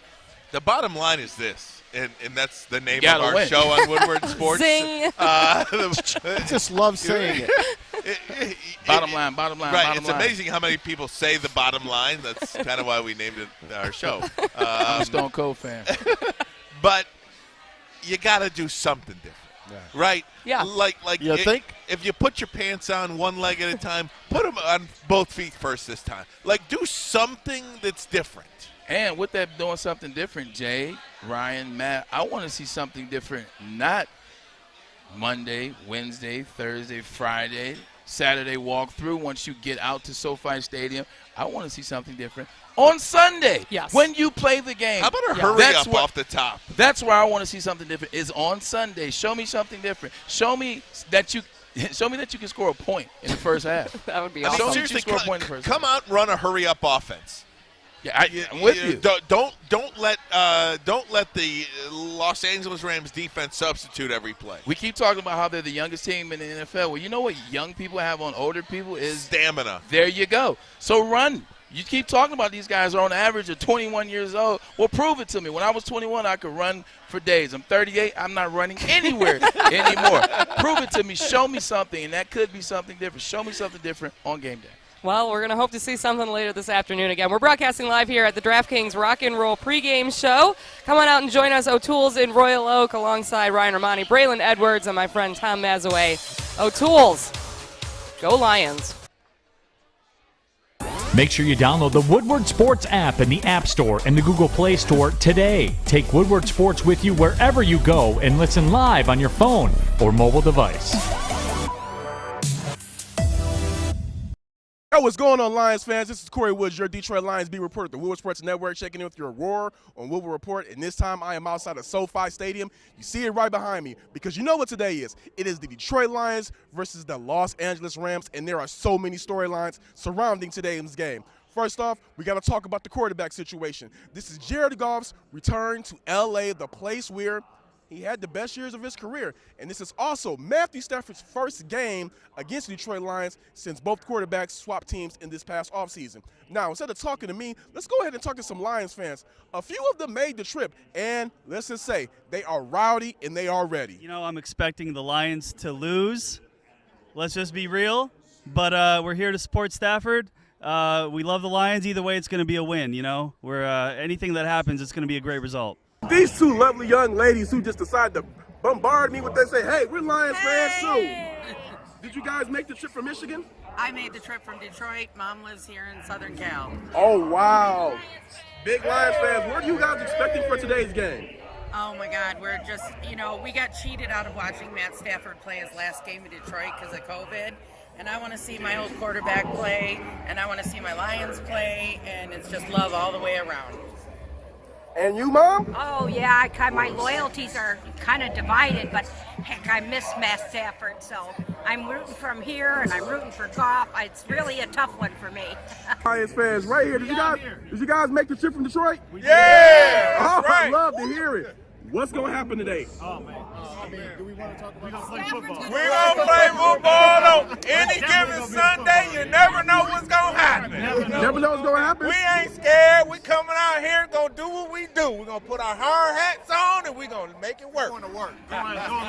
Give me a stat line. What's going to happen? Who's going to do what? Who's going to be the player of the game? Jared Goff got to have the best game of his entire life. He going against his old team. He going to try to show him something. There you heard it from a few Lions fans. Some of them are expecting the loss. Some of them are expecting the upset. Me, Corey Woods, your Detroit Lions beat reporter. What am I expecting? I'm expecting the Lions to get their first W of the season. I said it before the season, if the Lions did not win one game this year, if they only had to win one game this year, for better words, it was going to be this game. This is their Super Bowl. I believe that they're going to see Jared Goff play the game of his life, whether it's a win or a loss, but I'm predicting a 24-20 upset by the Lions. You heard it here first. This is Corey Woods, your Detroit Lions beat reporter of the Woodward Sports Network. Let's go see what happens in today's game. What's up, you guys? Kennedy checking in from the Cuervo Zone at O'Toole's for Woodward Sports. I've got my friend Dave here with me to talk some Lions taking on the Rams. We're 0-6. They are 5-1. How are you feeling going into today's game? Not very good. I think the Rams are probably going to destroy the Lions today. Okay, do you have maybe a score prediction for me? I think it's going to be pretty lopsided. I'm going to say 49-6. Interesting. Okay, I think you're probably on par there, in my humble opinion. But a birdie told me you're a Cowboys fan. This is true.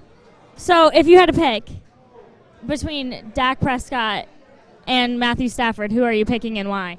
Ooh, I'm probably going Dak, but I do like Stafford. Stafford's up there in age, and I think that's probably my primary reason for picking Dak at this point in his career.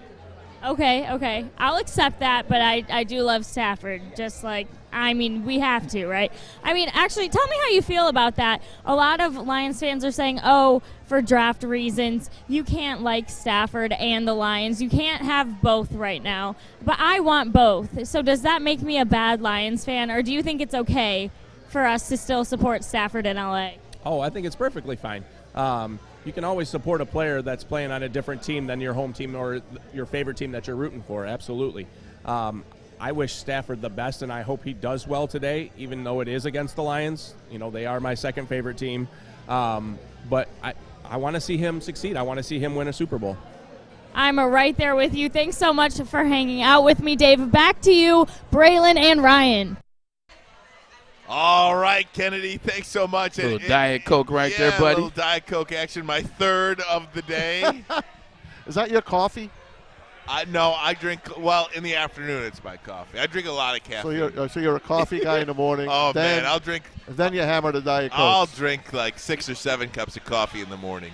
That's and then all. I'll hammer. I'll crush Diet Coke. It's never been a coffee guy. When I went back to, but you know what? When I went back to Michigan in 2017 and finished my degree, I did stop at Starbucks, but only because it was like the cool, trendy thing to do. I wasn't actually really like, I was getting stuff, but I didn't really like I never drank coffee until I started working a morning shift. Makes sense. I can't blame you really. I've never had a cup of coffee. To be perfectly, yeah, Well, you're a night guy. You like to stay up all night watching the games. Yeah, I'm usually talking to this guy, man. We didn't even get a chance to talk about what's going on, man. The Fall Classic is here, man. And guess what, Maz? How about those Braves? Guess How about what, those Maz? Astros? You know, the 2 teams out of the 4 I wanted finally came through. Although it's not the Yankees. This is it's one not of Tigers. I don't want to say one of the worst matchups because it's a really good matchup. It's a great matchup, but it's not a very sexy matchup. It's not a television matchup. It's not sexy, but here's the interesting thing about the matchups. Maz, talk to me. Can the Baltimore Braves, can the Atlanta Braves match the bats of Houston? Ooh. You look at what Houston's doing. Like, they're averaging 6 runs a game. They're averaging something like 7, 8. They average like 8 hits. They're doing something extremely well with those bats, man. It's tough to go against Houston right now. All right. It's going to be great. I can't wait for it. Yeah. Starts Tuesday night. Back to the riff. Back to the riff. That's the way to do it. Riff. Riff. Riff. Rocks. Riff. Oh, it's raining. Make sure you download the Woodward Sports app in the App Store and the Google Play Store today. Take Woodward Sports with you wherever you go and listen live on your phone or mobile device.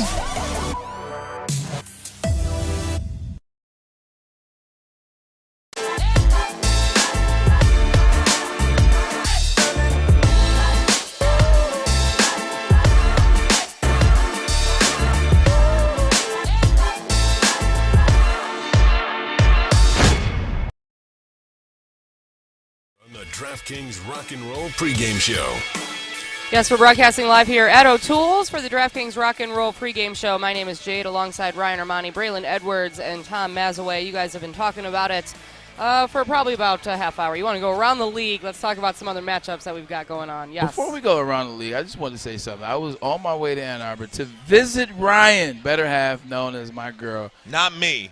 Another Ryan. Ryan with an I. Right. I said girl. For a second there, I said girl. I've been called worse, Braylon. Trust me. Not that there's anything wrong with that. Not that there's anything wrong with that. And so I was listening to the riff. You know, I was checking out the riff 101 and just listening to it, getting some rocky and Rock Fridays. You guys do a really good job at night, man. You get the energy going, you get the energy pumped up for the weekend. And I heard a song. You guys were heavy on the Pearl Jam on Friday night. You were heavy on the Pearl Jam. Heavy on the Pearl Jam. Exactly. But I heard a song I hadn't heard in a long time. I don't think I heard the song until right before I got drafted, right after I got drafted, and it was Stone Sour. Yeah. Through the Glass, man. I'm looking at you through the glass. Yeah. Don't know how much time has passed. It took me back, man. I really love that song, man. So I'm glad I tuned in. And you know what?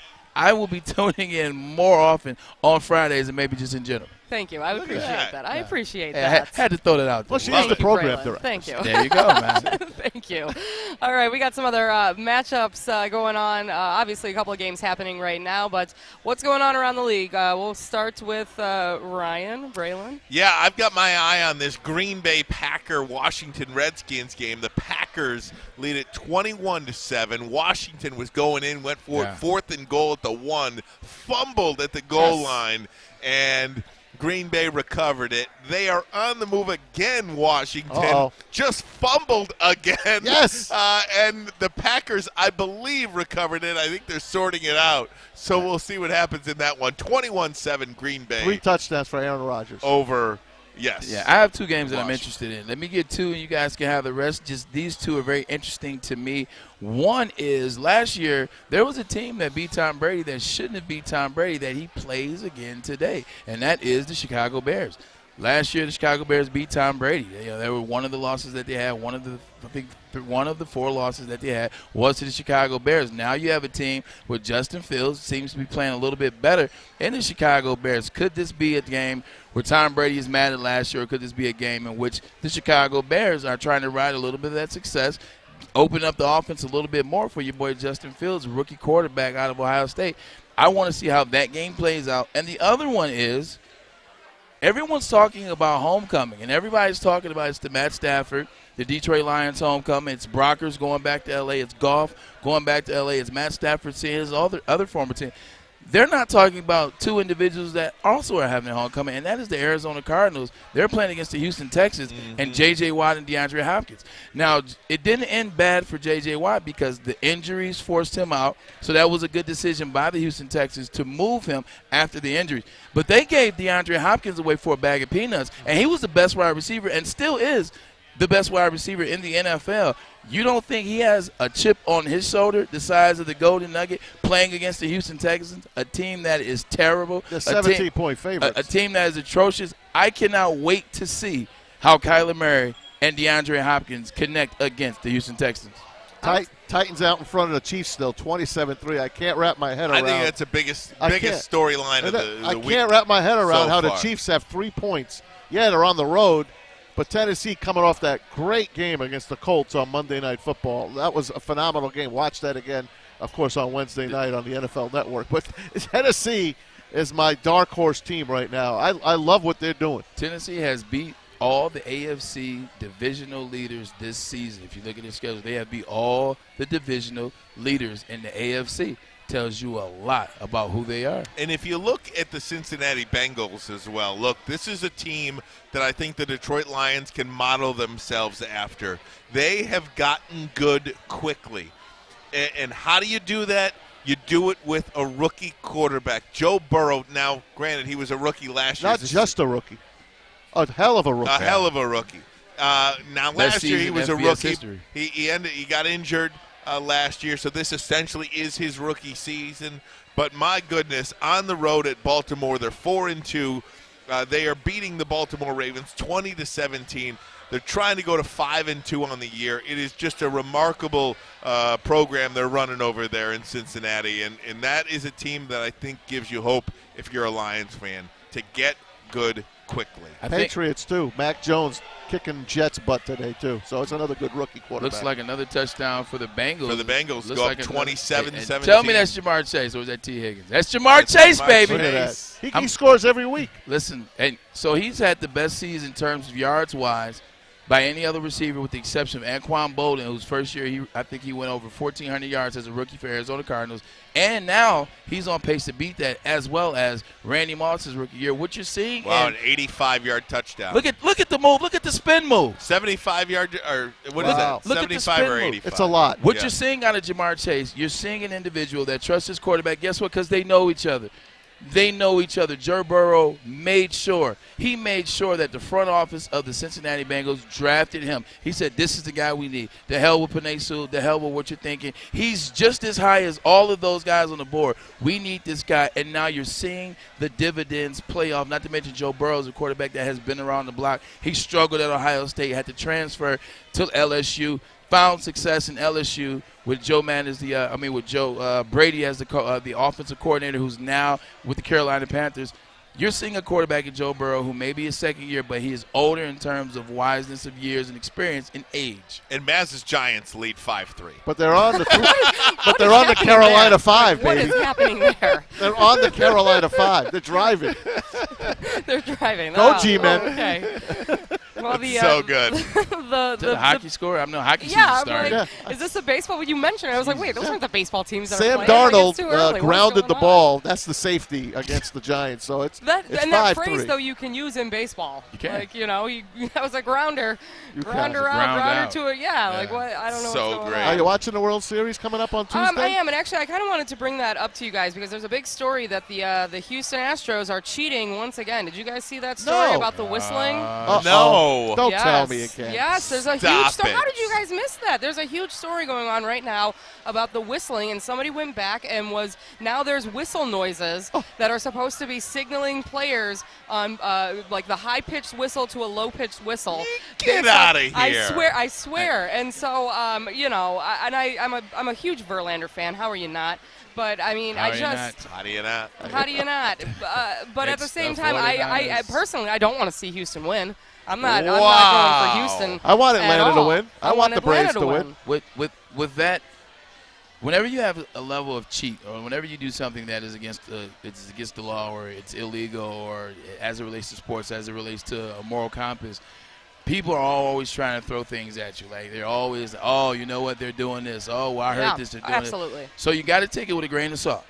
Sure. But at the same time, when people do cheat, that means it is in there. But they revamped the squad. Dusty Baker isn't that type of he's not that type of manager. He wouldn't allow those things to go on. This is just me. This is my assessment, watching Baker over the years. He's not a guy that would literally do that in himself, and then he definitely wouldn't replace A.J. Hinch, a manager that had to go through all those things and then become that as well with these new players that they have, and then some of the players that have been there. I just can't see it happening, but you never know. Well, and that's the thing, is that They you raking. never know. You never know, and I think it's sad to see as sports fans, right? As the fans, you don't want to see that. Just you want to watch a good game. Because now it taints it. Now it taints it, and that was one of the comments that I saw online, was that, well, now the Astros, because of what happened a few years ago, no one's going to let that go. How long do we let that go? How long do they let deflate? How long did Deflategate go with Brady and the footballs and all of that? Like, how long do we have to wait to let that go and accept that Houston is a good team? They are World Series contenders. They could win it, and no, they weren't cheating, or are they whistling and cheating? I think the difference with Brady, Maz, and I want you to talk about that. Got to bring you in. I want you to talk about. I think the difference with Brady is, one, Houston Astros, that happened. They won. It happened. They haven't been back since. This is their second time back. With Brady, every time something happened, every time there was a Deflategate, every time there was the videotape gate or watching Spygate, recording practices, they lost as well as won. They lost to the Giants twice in 2 Super Bowls. So that kind of made people forget about it. It's like, well, they did lose the Super Bowl. And then they replaced so much on offense. Like, they revamped. With the exception of a few key players, they revamp every time they get to the Super Bowl. On defense, they revamp. So I think you always looked at them like, all right, well, they cheated, but they lost, and then they revamp. It's a whole different squad, and you just appreciate how hard it is to get back in the NFL. I think that's the difference with maybe like them versus Astros. Well, Belichick is known, man. He knows how to bend the rules. He knows every single rule in that book. He knows the sub-rules. He knows how to punch people's tickets. Let's face it. There's an old word. There's an old saying, right? If you ain't cheating, you're not trying. So that's what they do. There's also a saying that's cheaters never prosper. Cheaters never, but they do. They do. Unfortunately. So it is. What happened to those? That saying is wrong. What happened to those ball boys, by the way? They just disappeared off the earth. Hey, guess those what? deflate balls boys. You better check their St. Common, the Cayman Islands bank accounts, because I guarantee you they disappeared, but not before they got paid. They're comfortable somewhere, but the Astros. I got a deep dive into that, Jade. You I'm have telling really you, unearthed something you're from gonna me now. listen. I try so hard to find articles for that. I can love talk it. to you guys about some Hey, stuff. if they cheated, they did it against the Red Sox, I'm perfectly good with it. That's all I got to say. Well, we are broadcasting live here at O'Toole's. It's the DraftKings Rock and Roll pregame show on 101 The Riff. My name is Jay. We're going to take a quick break, and we will be back with the guys from the Woodward Sports Network. Make sure you download the Woodward Sports app in the App Store and the Google Play Store today. Take Woodward Sports with you wherever you go and listen live on your phone or mobile device.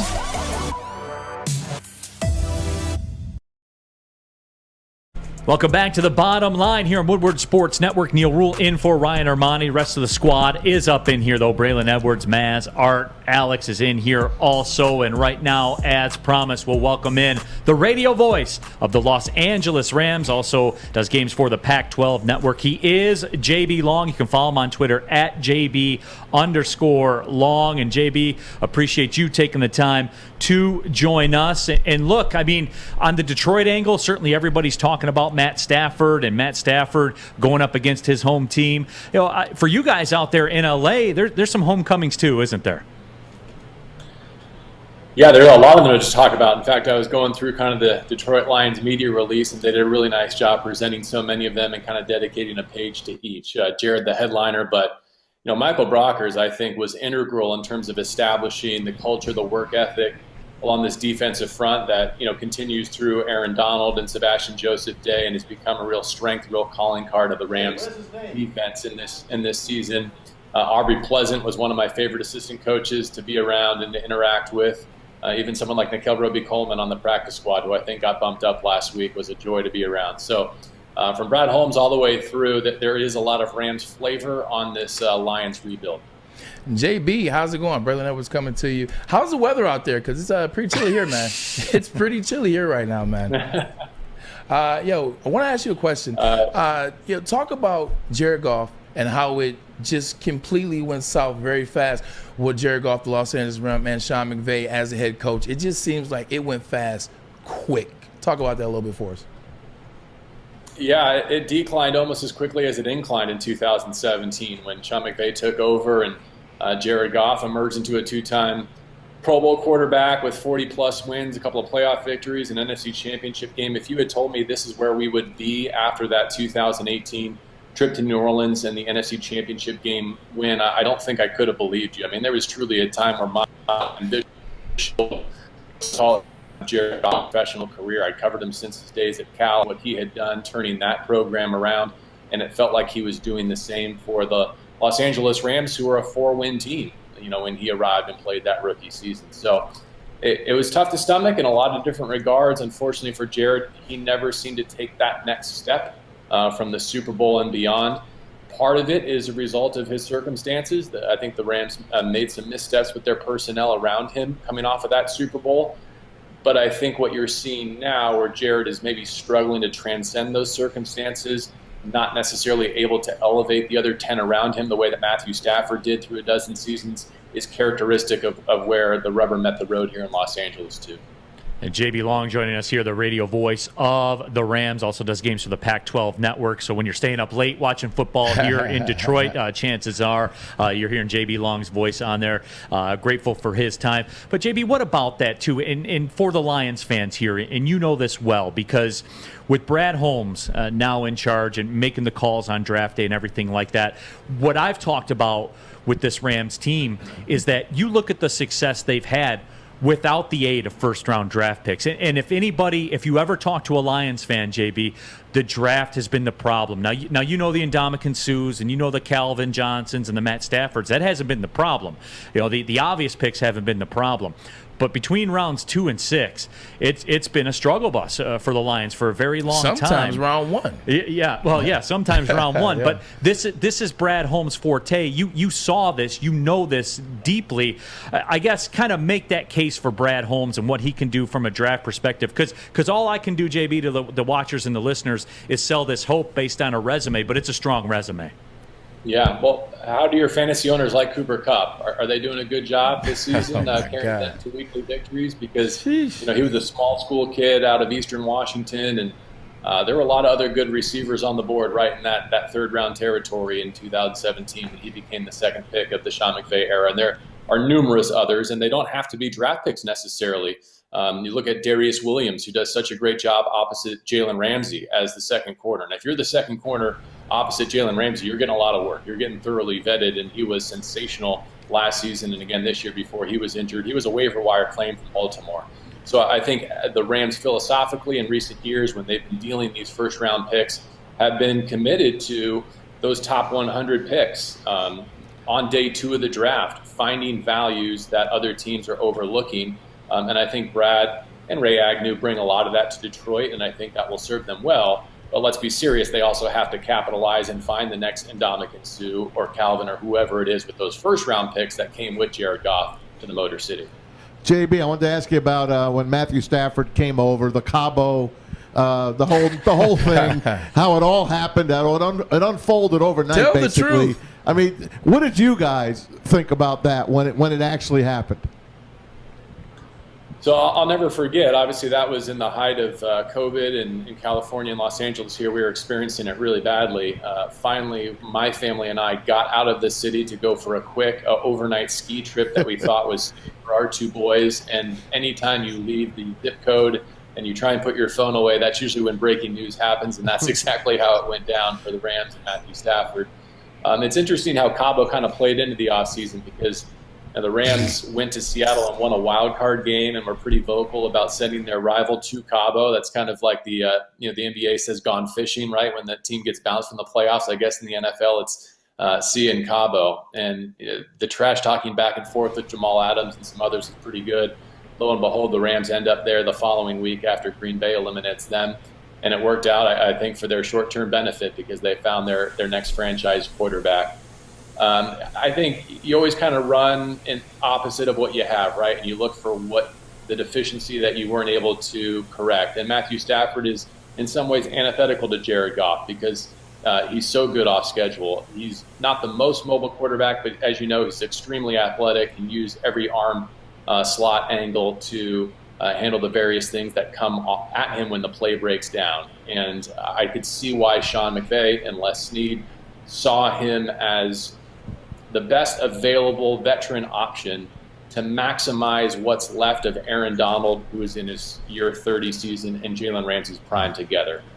These windows where you have two Hall of Fame talents on defense and maybe the best defensive player who's ever walked the planet playing in their prime. You got that right. Can upgrade at the most important positions, and I can join all in that regard.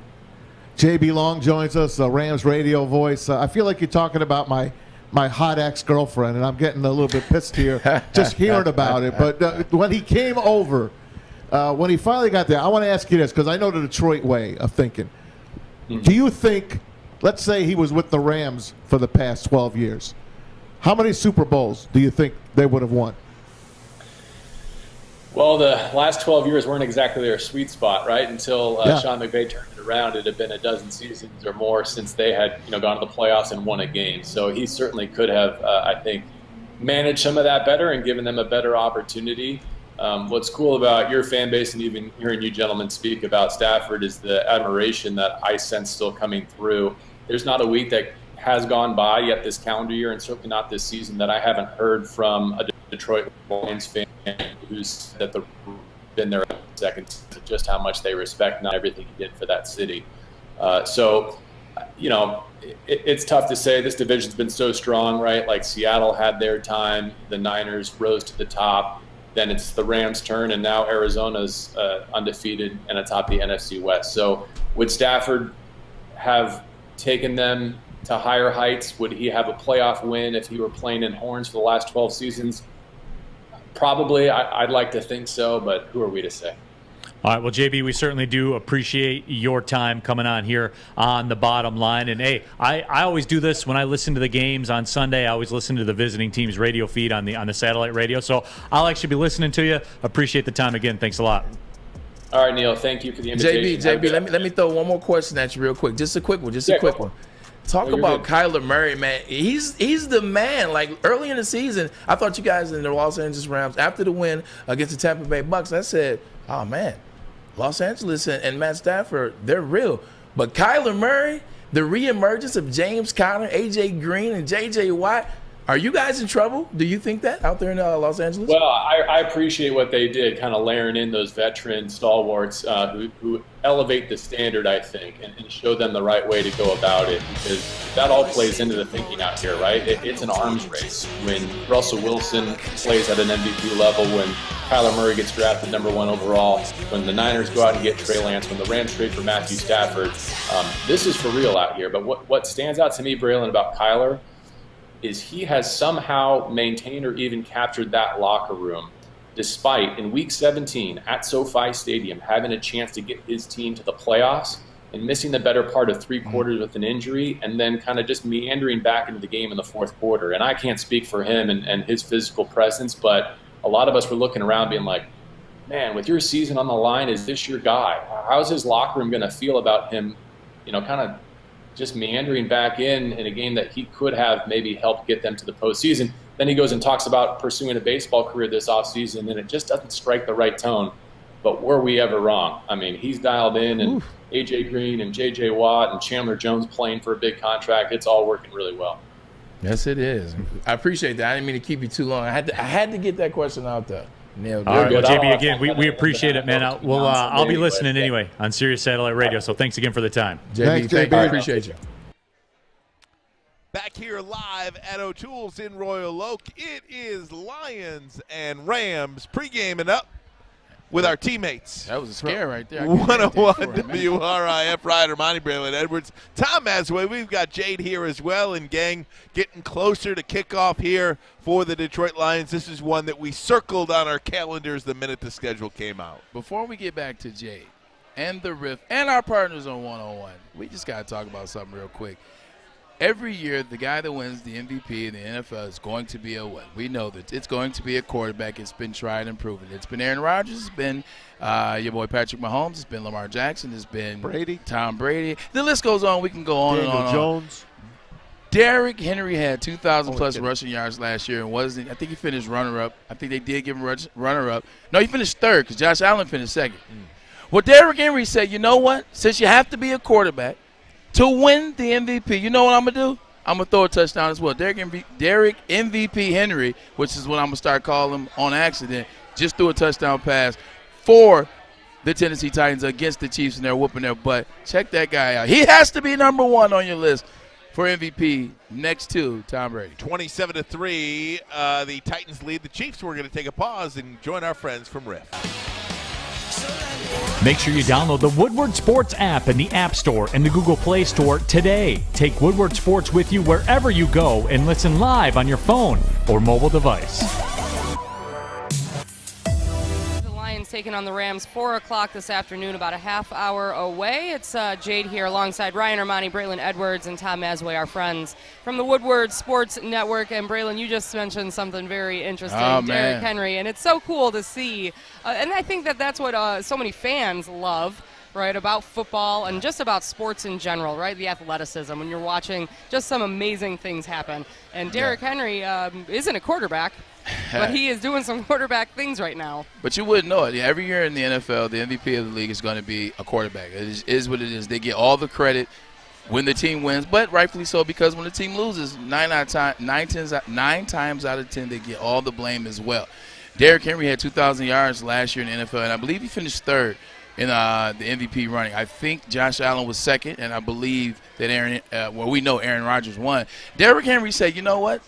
If you have to be a quarterback, then gosh darn it, Maz, I'm going to be a quarterback. He throws a touchdown on the goal line, kind of one of those Tim Tebow, the run-jump passes that he made famous at Florida. Derrick Henry was in the SEC, so that makes sense. He took points away from Ryan Tannehill for me. I need Tannehill. Well, my apologies. He needs to throw the ball down. I wish he would teach Patrick Mahomes to throw a touchdown because they only have 3 points right now. I wish he would teach a lot of quarterbacks. I don't have to say it out loud. But it's just interesting to see what, the evolution of Derrick Henry. He didn't start off on this monster train. You've seen other running backs start off on this train.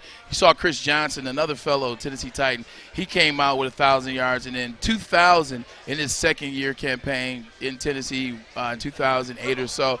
But then with Derrick, it took him a second. His first year was 700 yards. Second, it was 500, then 700, then 1,000.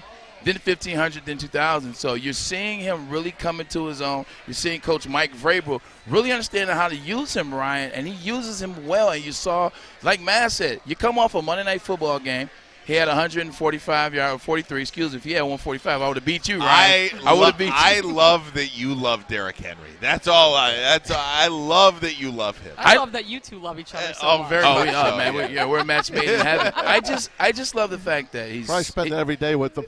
Yeah. He's 6'4". Yeah, you know what, Matt? We love you too, big guy. He's 6'4". He's 250 pounds, and everybody expects him to do what? Jay, you can tell us that. The bruise, run over, run through. But Derrick Henry's an individual that understands. He understands. He like the crap thunder. He understands that this game is not for long, and he has the ability to be fast. He can pick and choose his spots when he's figuring out the holes and figuring out the lanes.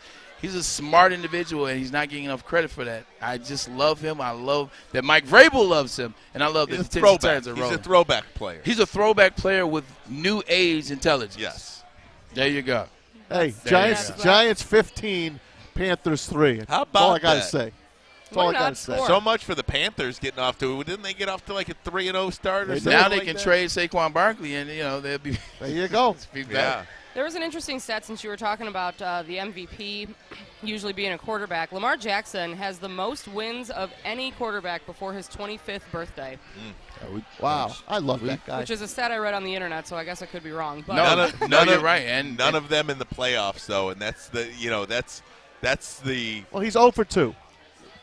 He's young. So was I accurate? I said accurate, but guess what? I'll take his 0-2. But that's just get me to the playoffs. Well, yeah, I mean the guy's done a lot of winning, but the knock on him already is that he's winless in the playoffs. Is he? Yeah. He's 0 for 3. Yeah. I'll take his 0 for 3. He's 0 for 3. The big thing with him, man, is And this is interesting, and this is how I break it down. This is how I've been paying attention to it, is when you look at the Ravens, when they won the Super Bowl 2013 against the 49ers, and you look at them traditionally when they had Ray Lewis, when they had Ed Reed, when they had Terrell Suggs at a high level, those defenses, and I had to play against those. I was in the AFC North when I played for the Browns. When you play against those teams had amazing defenses that didn't care about offense. They had Kyle Bowler at one point. They had Tony Banks, a Michigan State guy, at one point. They had a bunch of quarterbacks and a bunch of random offense, but they always had really, and more emphasis on the really good defenses. They haven't had that because they've had a lot of injuries, and they've been trying to find and plug people, and guys have getting injured, guys have gotten old, guys have retired, figuring it out. And he hasn't had that traditional. Like, look at what your boy, look at Flacco had when they won the Super Bowl. He hasn't had that yet. Is the consistency on defense that is the Baltimore Ravens. So look at this year. One of the best defensive backs in the league, his name is Marcus Peters, and guess what? Tore his ACL before the season started. So once he gets some Baltimore Raven consistency on defense, man, like the sky is the limit, and I think that's what John Harbaugh knows. The Ravens have done pretty well, I would say, over the last few years. I mean, they went to the Super Bowl, didn't they?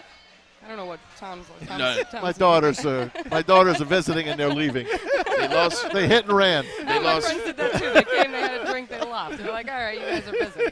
They lost first round, second round. I believe that's what the Baltimore Ravens have done since he's been the guy at the helm at quarterback. And especially it was disappointing 2 years ago when he won MVP, because you looked at that and they looked unstoppable.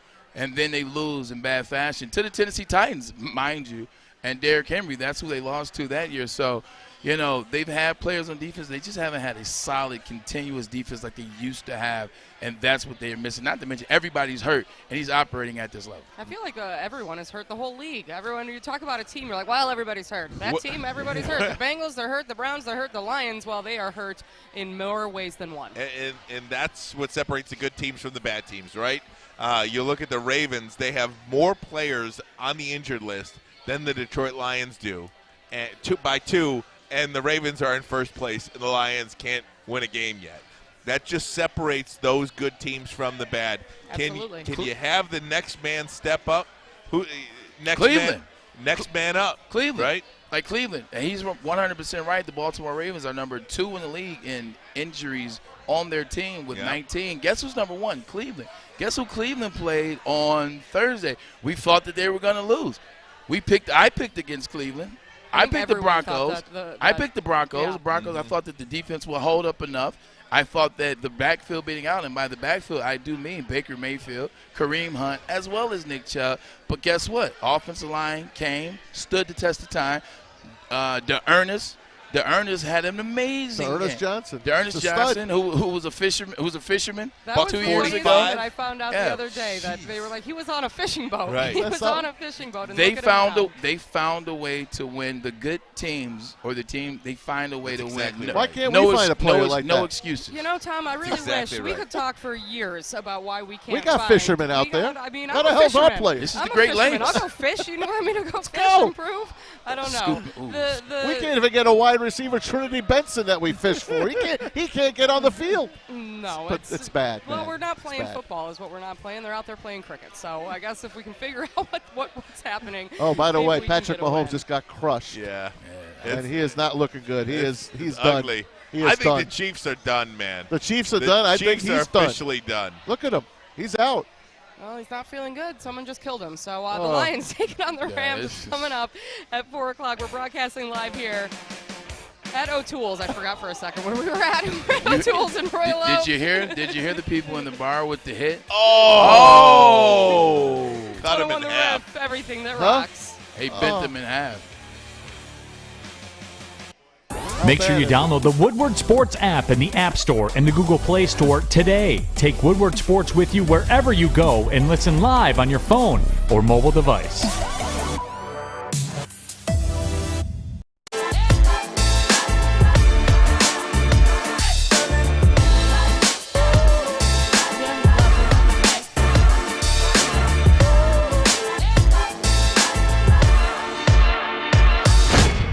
What's up, you guys? Kennedy checking in from the Cuervo Zone right here for the Woodward Sports Network. These two, I heard, have taken some Cuervo shots already today. How were those? You got to let the people know. Oh, they were awesome. I love the, what is that, the clear one? What is it called? You like the silver better? The silver is the go-to. I'm a gold person, personally. I have my margarita right here that I've been sipping on today. But we're not here to just talk tequila. We're also here to talk some Lions. You guys, I want your thoughts on Jared Goff thus far, 0-6, going into Week 7. Is there anything that this man could do to change your opinions on him? If he pulls out a win today, I mean, that's what he can do. You know, Jared Goff got to come through. He got to have that grudge on his shoulder that he has and go at it to Sean McVay and the rest of the Rams. What about you? Anything Stafford can do to change your mind? Or not Stafford, Goff. Stafford's great. For Goff, I mean, I think it's going to be a tough matchup for him overall. And he'll see exactly all the things that Stafford went through, like all the things that Stafford went through to make him the quarterback that he is today. So he's got a lot in front of him right now. I've been seeing from a lot of people on Twitter, they're saying Goff is one and done. They're not even going to want him to give him a second year. What do you think? Should we give him a second year? Yeah, he deserves a second year. He'll be back. He'll be back for sure. Just take this year as what it is and learn from it. Come back next year strong with better weapons. We'll be all right. All right, I like it. You guys, could I get a score prediction from each of you going into today's game? If you have to give me a score prediction, what do you think it's going to be? 35-14 Rams. All right.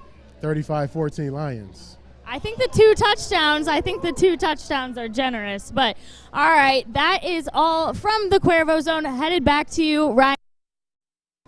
How much Cuervo did that guy have? Yeah, I was going to say, you know that marijuana is recreational and legal here, especially in Royal Oak, so maybe that had something to do with I like his style, though. Yeah, well done. Well done. Guys, we want to jump back into some Lions talk, but quickly, Patrick Mahomes just looked like he got broke in half, and he's having a really, really tough game. Could be his worst game ever. The Chiefs is his worst game ever. The Chiefs have not scored a touchdown. No. They are down 27-3 on the road at Tennessee. Tennessee's good, guys.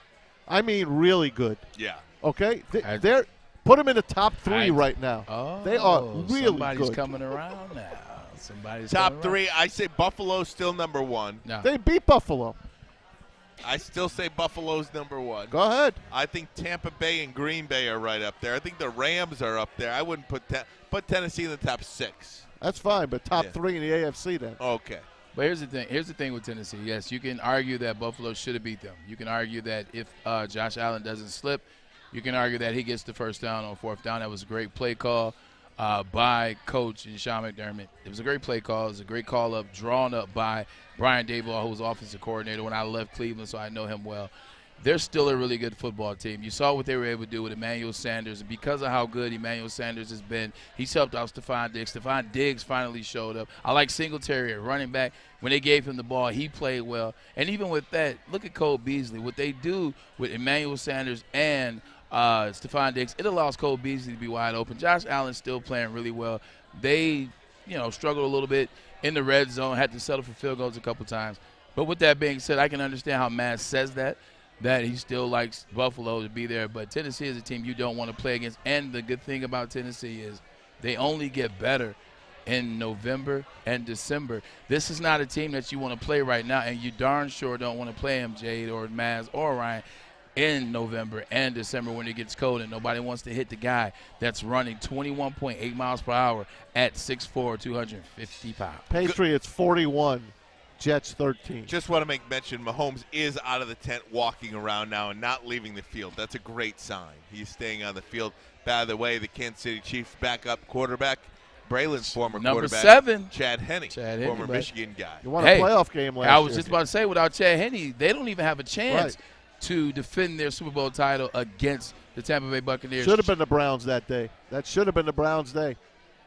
If any day should have been the Browns' day, it should have been that last year. There you and go. Who knows? They might have gave Tom Brady a better shot than the How do you Chiefs. not? How do you not? But can we jump into some Lions talk? I don't see why not. Let's do it. A 16.5. But then they would have had to beat Buffalo. They wouldn't have beat Buffalo though. Okay. The Lions, nearly a 3-touchdown underdog. It's 16.5 points. However, which way you want to look at it, nobody's given them a chance. The only game that has a bigger spread this week is Arizona, a 20-point favorite over the Houston Texans Another this homecoming. week. 20 and a half now. 20 and a half now. So there you go. That number's getting bet up. But look, I mentioned this earlier, Braylon. I did not give the Lions to win a chance to win the game against Baltimore or Minnesota, and they nearly won those games. How do they stay in touch? Like, do they even stay close in this one? What's your overall sense here? See, I explained it earlier. Jade asked me, she said, hey, what's going on? What is the Braylon breakdown? And what the Braylon breakdown is me telling you how the Lions potentially win the game. That's not my opinion. That's not what I think is going to happen in that game. That's what I know they have to do, but it's not necessarily what I think they're going to. Right. What I think they're going to do is the Rams are going to roll these guys, man. Like Darrell Henderson is a guy that doesn't get enough credit for the Rams. He's the starting running back. He runs the ball. When they give it to him, he makes plays. He runs the ball well. He continues to move the chains, forward progress. And then also you have Matt Stafford, I'm telling you, playing at the highest level that he's ever played at. Look at Joe Mixon in there getting another touchdown. Wow, Cincinnati. But you look at doubling up the Ravens. You look at the ease in which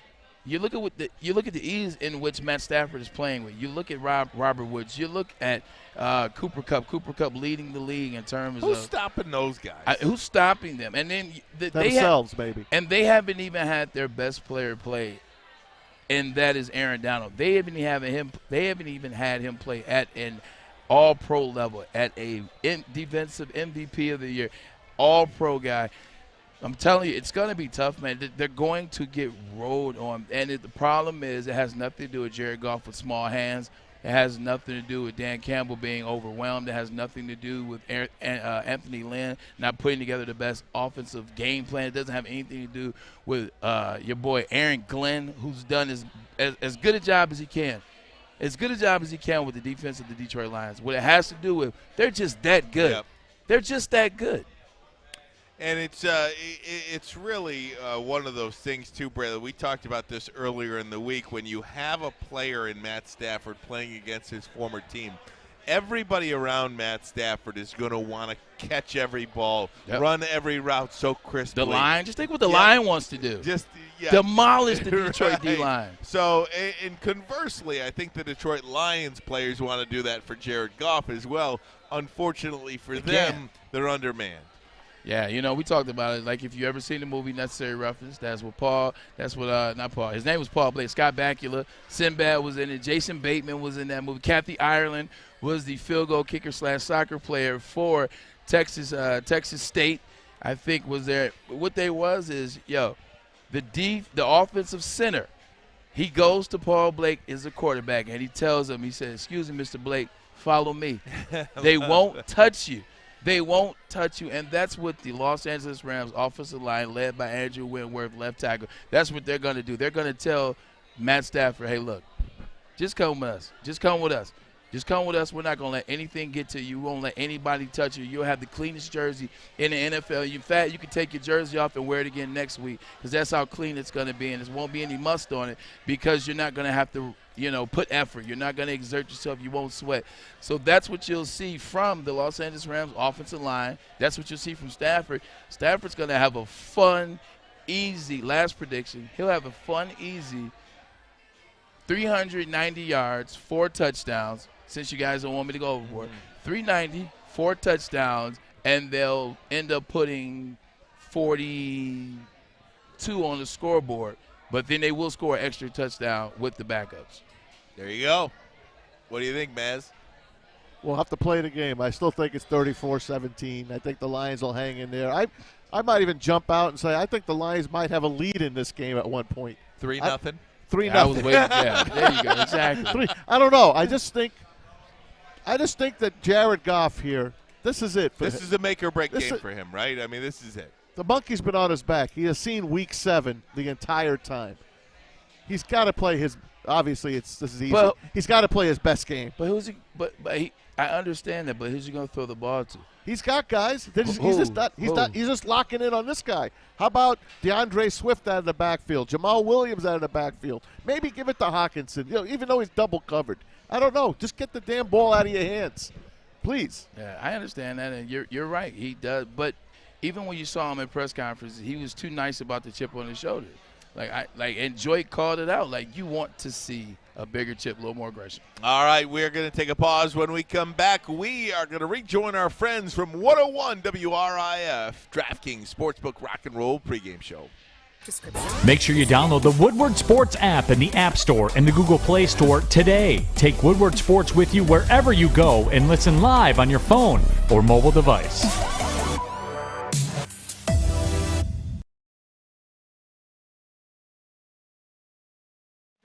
Rock and Roll pregame show. I love you guys. This is so much fun. despite I think this is our best show yet, actually. Yeah, I think, yeah. This?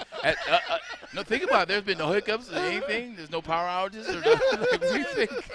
It has been good. It gets more and more fun each week. You guys are great to talk to. So I love doing this. We love you too, Joe. Oh, thank you. Yes, it's the DraftKings Rock and Roll pregame show. My name is Jade alongside Ryan Armani, Braylon Edwards, and Tom Mazaway. And yes, we are getting into the Rift Zone. But real quick, before we do, I have to mention something. You got another cheating scandal to tell us about? No, Okay. no, but I will find all of them and tell please. you. No, Tracy Walker said something interesting. Did you guys see what he had said about Stafford earlier this week? He said that he wanted to pick him off and get him to sign the ball, right? And we all know that this is all in fun, and it's all, and they used to play together, and I understand that. I don't believe that Tracy Walker has picked off anything this season to start. But right. He hasn't played bad, though. He's trying. Yeah. He's trying, and that's great. I guess my point to this is that it reminds me of when a team is down 34-0. They finally score a touchdown, and they do this elaborate touchdown dance, and I hate it. Right. I hate it, and I got called a boomer for saying that. That sounds like something an old person Or would they say. get a first down, being down by 3 touchdowns late in the fourth That's quarter. another Yes. Lions first down. And to I me, hate it's that just, too, and but- I understand the jokiness of what he said, but at the same time, I'm like, if you win a game, maybe, then you can say some Right. stuff. Then you can have fun, because you are not, and you haven't. Well, I actually disagree, and this is the first time we disagree because you and I always agree on everything, Jade. I love you. You're the best, but I got to disagree with you on this, and the reason why is because we don't know on what part of the game, what the score will be when he Sure. gets that interception. We don't know when it is when he gets that interception and ask him to sign the ball. So if this is one of those times where, he gets the interception and, they're down 40, they're down 30, and you're like, hey, well, can you sign this for me? Come on, Tracy. Like, we're not doing that. All right? We don't need it. Maybe you do that personally because, he is Matt Stafford. You did pick off, one of the best quarterbacks in the last 10 years or so. But with that being said, we don't know when that's going to happen. So, shoot, they might pick the ball up. According to Maz, they might be up at some point in the game, so maybe they pick the ball off. They go in, kick a field goal, take the lead 3-0. Hey, can you sign that and make sure you put that we were up 3-0 when I got the interception. Right. So you just never know. So I gotta wait to see when that happens, if it happens. Well, I'm hoping for it, but I'm not. I'm hoping for it, but I'm not hoping. Just don't hold your breath. Yes, Right. exactly. Oh, So man. all right, we're in the Rift Zone. Last week, Braylon, man, you are oh, the shoot. man. He had a hot week. You was had Velcro a hot on his week. Big week, You big week. killed it, and at this point, you are up on the whole season, 19. So good for you. Appreciate that. Went 6 of 7 last week. Maz, you're at 15. Ryan, you're Ooh. at 15. Steve's at 13, and I am Okay. just losing. So I wait, started you're up catching up? a Okay, little okay. higher. So Braylon 19, Maz and I 15. Yes. Steve Okay. Hey, 15, and think we about love it. him. If Derrick Henry would have had plus 3 more yards, Okay. it'd be 20 Shoulda, to coulda, 14. woulda. And Exactly. This is true. This is if true. my aunt had you know what. Yeah.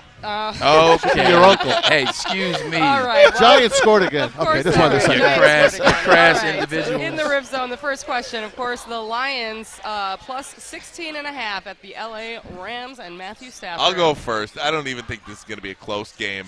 I will take the Rams. I think they win by at least 24 points. Okay. I'm going Rams, and I think that they win by 50,000 points. You know what? If this was Dave and Buster's, you'd be right because you get 50,000 tickets for what they're going to do to them. But, I already gave it. I already said what I was going to do. So, yeah, I'm going Rams. I'll Tom? say Rams will double up the Lions, 34-17, so cover by a half. Okay. All right. And Steve? Detroit Lions. Oh, Steve, you are insane. He's just in trying the to memory. catch up. Trying to gain he's trying a to point catch on up. it. Steve was pre-drinking. 16.5. Exactly. That's is why- a that's- big spread. That's true. They can't score 16.5. So they just have to hold them. Oh, yeah, that's not going to work either. Right. So now we see why Already Steve was said late. I'm going Right. Detroit, though. They average like 8 points a game. Lions. The Go ahead. next one, over under passing yards for Stafford. We've got it at 356, which is 50 Ooh. above his average for the season. Let's take it to That's Ryan. that's a big number. I'm It going to is a go big number. under that. I think he might have like 280 in the first half And I think he might have less than 100 in the second half because I think they'll have such a big lead that they might run the ball a lot. So if he has 280 in the first half and less than 100, he can have 99 and Yeah, still be he above could, 350. yeah. I'm just going to say under because that's Okay. just a big number, 380. You said 356. Oh, 350. 356, which is 50 That's above. a good. He's going to have around 350. He's going to Are have you around. sticking That's a with good under? number. I'm going to stick with the under. All right, Braylon. I already told you what I said. I He think, said yeah. 390. Because I said early in the week he was gonna have 500, but now Okay. I'm gonna be real for the people at home listening. I don't want them to 500. He doesn't know what he's talking about. 390 is good, so he'll go over. All right, Mr. Maz. Under. Going under. Yeah. I'm going to go because I think that he's going to come out and he wants to win against this team so bad. Come I'm on, going Jay. over by 50,000 points. All right. I love this Dave and Buster score she's got going on. Steve, what about you? Oh, it's going to be real close to 356, but It I'm going to is. say just under. All right. Okay. Over-under passing yards for Goff, 250, which is his average for the season. Ryan? I'm going over for Goff. They're going to be behind so much. He's just going to garbage. Okay. Braylon? Yeah, it Garbage doesn't matter yards. what you are. You still have to be who you are, and that is 210 yards All under. right. I don't think he finishes the game. I think Aaron Donald's going to crush him, unfortunately. That's I'm all rooting right. for him, though. I say under.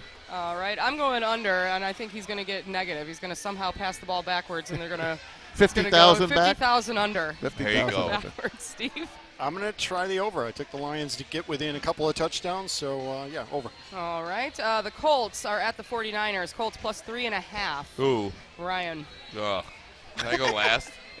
Yeah, you can go last. I'll go Braylon? first. If you pay attention to what Carson Wentz is doing so far this season, especially now that they've been on a little bit of a roll, Carson Wentz is having one of his best season ever, to be Yeah. honest. If you look at stat-wise, he's having a better season than the year that they actually went to the Super Bowl. So with that being said, I'm going with Carson Wentz and the Colts. I'll go with the Colts. And, I'm just piggybacking Tom? off him. I don't know. Hey, man. Sunday Night Football. I think the Niners. They had the week off. I think they'll cover that spread. All right. I'm taking the Colts because of Braylon because There we go. he's done really well and I have done very poorly in yes, this. come so on, man. I'm following his lead. Steve, what about you? I have the Colts defense in my fantasy team. I think they'll find a way. Plus, they're getting the points. I like the Colts in 3.5. Hit your wagon. Hit your Niners wagon. are home. All right. Okay. And we're going to switch sports up. The World Series, who's going to win it? Of course, we know that it's going to be the Atlanta Braves against the Houston Astros. I already said that I do not want to see the Astros win, so I'm going Braves. Ryan? I'm going to say the Astros in 5 games. Okay. Braylon? I spent the better part of 5 years of my early on childhood in Atlanta, in Lithonia specifically, and I fell in love with the Braves. I think, and we talked about this, it's about when you hit. It's about when you get on a roll, and the Braves have gotten on a roll as it's gotten into the playoffs. They've gotten to the World Series, to the big dance. You got to go with the Braves. Houston, I know the bats. I talked about the bats. Something about this Braves team, they seem together. They seem like they want it. I'm going with the Braves. All right. They haven't been since 1999, I believe. And that's when they beat the Yankees. Yep. All right, They Tom? didn't beat the Yankees. I was joking. It's okay. I was waking It was you 6 up. games. I was waking you I'll up. take the Braves. I'm rooting for them. I'm pulling for them. They're red hot right now. I think their pitching and their bullpen will do the trick. All right, Steve. When you think of the Buffalo Bills, you think of teams that make it but never win. When you think of the Braves, you think of teams that make it, never win. Maybe they both win it this year. That's right. I got the Oh. Braves. I got the Braves, and we'll see if the Bills can pull it off later. That's my guy over there, man. All right, and then, of course, the biggest game for all of us here, the only 2 undefeated teams left in college, right? No. Well, no, in the Big Ten. In the Big Ten. Sorry. Yeah, that's right. You All still right. got I'm Georgia. sorry. The little 10. I wasn't finished with my sentence. See, we cut you off. We apologize. Michigan State is happening at noon on Saturday in Lansing. Who's going to win it? I assume I know Yeah, what you look, guys we're are all saying. going to say Michigan here. I'm saying State, Yeah. but okay.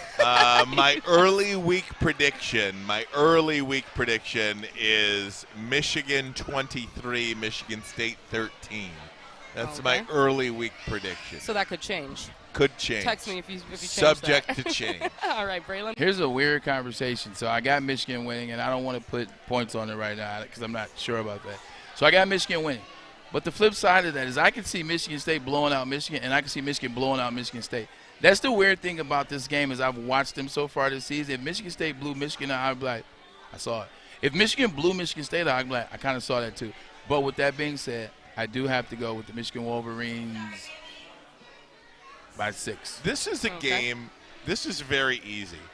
if you are a Michigan fan, you think Michigan is going to win. Absolutely. If you're a Michigan State fan, you think State's going to win. And both are right.